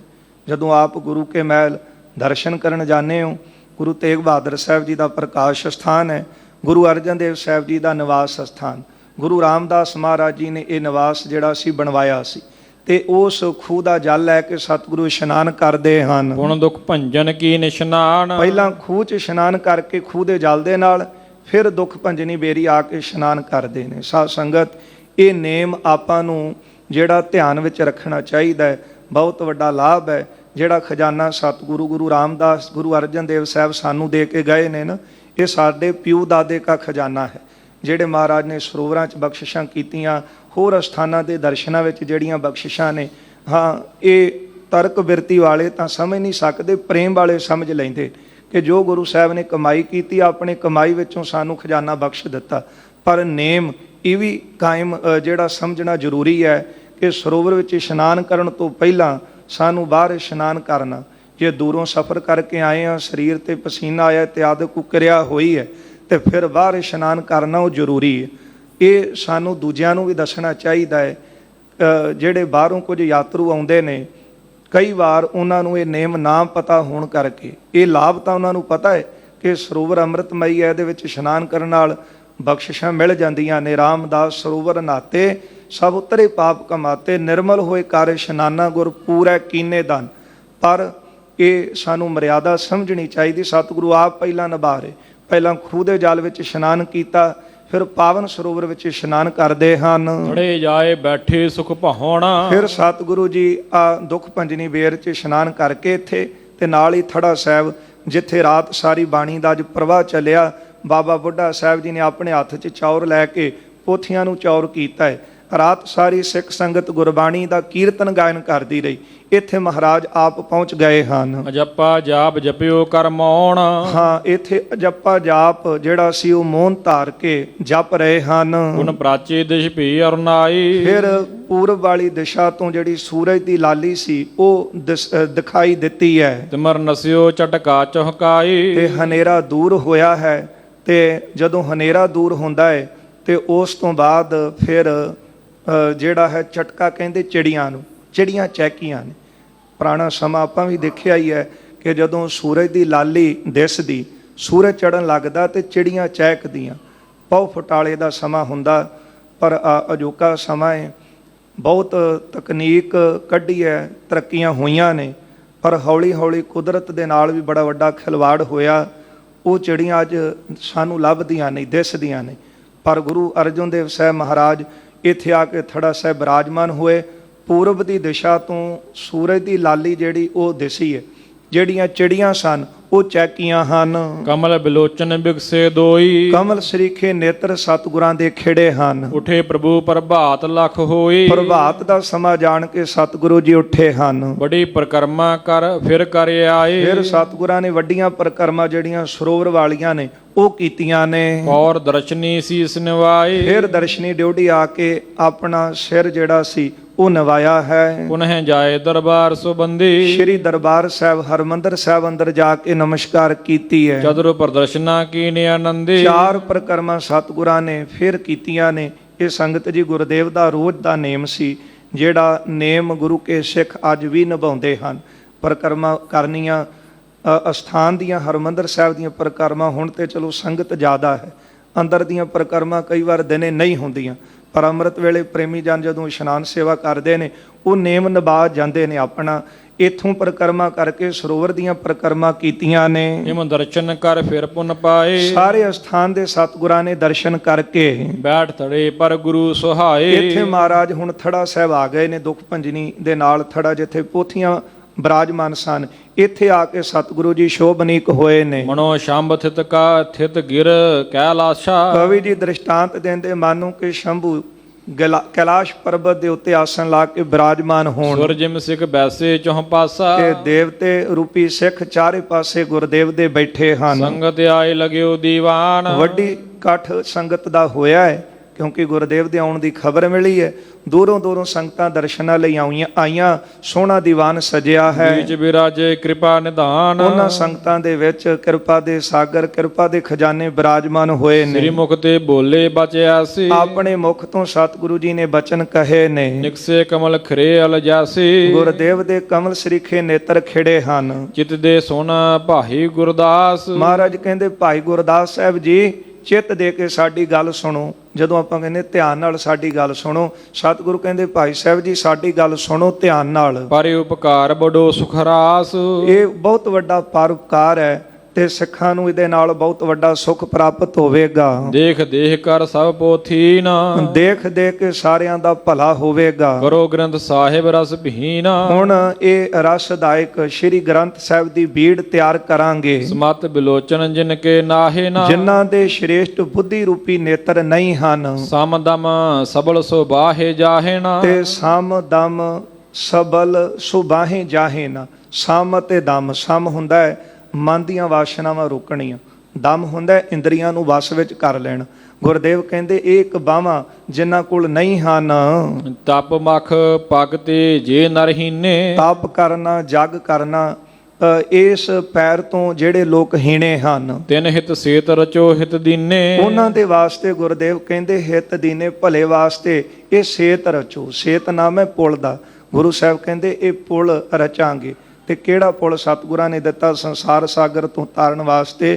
ਹਮ ਅੰਧਲੇ ਅੰਧ ਬਿਖੈ ਬਿਖਰਾਤੇ। ਮਹਾਰਾਜ ਸਾਡੇ ਕੋਲ ਤਾਂ ਬੁੱਧੀ ਰੂਪੀ ਨੇਤਰ ਹੈ ਨਹੀਂ, ਤੇ ਫਿਰ ਸਮ ਦਮ, ਨਾ ਸਾਡੀਆਂ ਮਨ ਦੀਆਂ ਵਾਸ਼ਨਾਵਾਂ ਨਾ ਮਨ ਵਸ ਵਿੱਚ ਹੈ, ਇਹ ਵੀ ਨਹੀਂ ਰੁਕਦੀਆਂ, ਤੇ ਨਾ ਹੀ ਸਾਡੀਆਂ ਇੰਦਰੀਆਂ ਵਸ ਵਿੱਚ ਨੇ।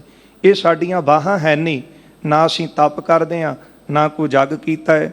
ਭਾਵ ਕੋਈ ਵੱਡਾ, ਕੋਈ ਕਿਸੇ ਮਨੁੱਖਤਾ ਦੇ ਭਲਾਈ ਵਾਸਤੇ ਕੋਈ ਆਪਣਾ 10ਵਾਂ ਹਿੱਸਾ ਕੱਢ ਕੇ ਕੋਈ ਵੱਡਾ ਲੰਗਰ ਨਹੀਂ ਲਾਉਣਾ, ਨਾ ਕੋਈ ਦਾਨ ਪੁੰਨ ਕਰਨਾ। ਇਹ ਪੈਰ ਨੇ ਤਰਨ ਵਾਸਤੇ। ਨਾ ਸਾਡੇ ਕੋਲੇ ਪੈਰ ਨੇ, ਨਾ ਸਮਦਮ ਰੂਪੀ ਬਾਹਾਂ ਨੇ, ਨਾ ਸ਼੍ਰੇਸ਼ਟ ਮਤ ਰੂਪੀ ਸਾਡੇ ਕੋਲ ਅੱਖਾਂ ਨੇ। ਬੁੱਧੀ ਕਰਕੇ ਅੰਨੇ ਆ। ਮਹਾਰਾਜ ਕਹਿੰਦੇ ਇਹਨਾਂ ਦਾ ਭਲਾ ਕਰੀਏ। ਇਹ ਸਾਡੇ ਉਧਾਰ ਵਾਸਤੇ ਗੁਰਦੇਵ ਨੇ ਸ੍ਰੀ ਗੁਰੂ ਗ੍ਰੰਥ ਸਾਹਿਬ ਜੀ ਦੀ ਬੀੜ ਤਿਆਰ ਕਰਾਉਣ ਵਾਸਤੇ ਭਾਈ ਗੁਰਦਾਸ ਜੀ ਨੂੰ ਕਿਹਾ, ਭਾਈ ਸਾਹਿਬ ਇਹਨਾਂ ਦਾ ਭਲਾ ਕਰੀਏ ਸ੍ਰੀ ਗ੍ਰੰਥ ਸਾਹਿਬ, ਸੇਤ ਰਚੋ ਹਿਤ ਦੀਨੇ। ਇਹਨਾਂ ਦੇ ਭਲੇ ਵਾਸਤੇ ਪੁਲ ਰਚ ਦਈਏ। ਜਿਸ ਤਰ੍ਹਾਂ ਕਿਸੇ ਨੂੰ ਪਾਰ ਲੰਘਾਉਣ ਵਾਸਤੇ ਪੁਲ ਦੀ ਲੋੜ ਪੈਂਦੀ ਹੈ ਨਾ। ਹਾਂ, ਹੁਣ ਕਿੰਨੇ ਪੁਲ ਬਣ ਗਏ ਤੇ ਨਦੀਆਂ ਨੂੰ ਪਾਰ ਕਰਨਾ ਸੌਖਾ ਹੈ। ਪੁਰਾਣੇ ਸਮਿਆਂ 'ਚ ਬੇੜੀਆਂ ਦੀ ਉਡੀਕ ਹੋਣੀ, ਕਿਤੇ ਕਿਤੇ ਬੇੜੀ ਆਉਣੀ, ਨਾ ਮਿਲੇ ਤਾਂ ਨਦੀ ਨੂੰ ਪਾਰ ਨਹੀਂ ਕੀਤਾ ਜਾ ਸਕਦਾ। ਇਹ ਸੰਸਾਰ ਸਮੁੰਦਰ ਹੈ ਤੇ ਗੁਰਦੇਵ ਨੇ ਪੁਲ ਰਚਿਆ ਕਿਹੜਾ? ਇਹ ਬਾਣੀ ਦਾ ਪੁਲ ਸਾਨੂੰ ਦਿੱਤਾ ਹੈ। ਵਾਹਿਗੁਰੂ ਨਾਮ ਜਹਾਜ਼ ਹੈ, ਚੜੇ ਸੋਤਰੈ ਪਾਰ, ਜੋ ਸ਼ਰਧਾ ਕਰ ਸੇਵਦੇ ਗੁਰ ਪਾਰ ਉਤਾਰਨ ਹਾਰ। ਇਹਨਾਂ ਦੇ ਭਲੇ ਵਾਸਤੇ, ਇਹਨਾਂ ਦੇ ਉਧਾਰ ਵਾਸਤੇ ਪੁਲ ਬਣਾ ਦਈਏ। ਸਾਗਰ ਅਗਨ ਸੰਸਾਰ ਅਗਾਹੂ। ਇਹ ਸੰਸਾਰ ਬਹੁਤ ਵੱਡਾ ਅੱਗ ਦਾ ਸਮੁੰਦਰ ਹੈ, ਜਿਸ ਪੁਲ ਆਸ਼ਰੈ ਇਹ ਤਰ ਜਾਹੂ। ਤੇ ਮਹਾਰਾਜ ਕਹਿੰਦੇ ਜਿਸ ਪੁਲ ਦੇ ਪਿਆਰ ਦੇ ਨਾਲ ਜਿਹੜਾ ਇਹ ਪੁਲ ਤੇ ਭਰੋਸਾ ਰੱਖੇਗਾ ਨਾ, ਉਹ ਇਹ ਸੰਸਾਰ ਸਾਗਰ ਸਮੁੰਦਰ ਨੂੰ ਪਾਰ ਕਰ ਜਾਵੇ। ਇੱਕ ਨਦੀ ਨੂੰ ਪਾਰ ਕਰਨਾ ਔਖਾ ਹੈ, ਪਰ ਮਹਾਰਾਜ ਨੇ ਤਾਂ ਸਮੁੰਦਰ ਦੇ ਉੱਤੇ ਪੁਲ ਬਣ ਦਿੱਤਾ। ਇਹ ਪੁਲ ਸਤਿਗੁਰਾਂ ਨੇ ਸ੍ਰੀ ਗ੍ਰੰਥ ਸਾਹਿਬ ਦੀ ਬੀੜ ਰਚ ਕੇ ਬੰਨਿਆ। ਗੁਰਦੇਵ ਕਹਿੰਦੇ ਇਹ ਪੁਲ, ਇਹ ਸੰਸਾਰ ਅਗਨ ਸੰਸਾਰ ਅਗਾਹੂ। ਇਹ ਸੰਸਾਰ ਸਮੁੰਦਰ ਅੱਗ ਦਾ ਸਮੁੰਦਰ ਹੈ, ਬਹੁਤ ਡੂੰਘਾ ਹੈ।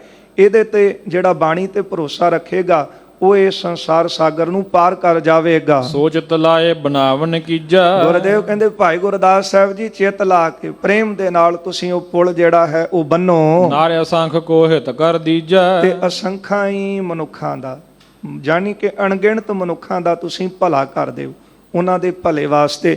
ਕਿਉਂਕਿ ਮਹਾਂਪੁਰਖਾਂ ਦਾ ਸੰਸਾਰ ਵਿੱਚ ਆਉਣਾ ਉਹ ਤਾਂ ਆਉਂਦੇ ਹੀ ਪਰਉਪਕਾਰ ਵਾਸਤੇ ਨੇ।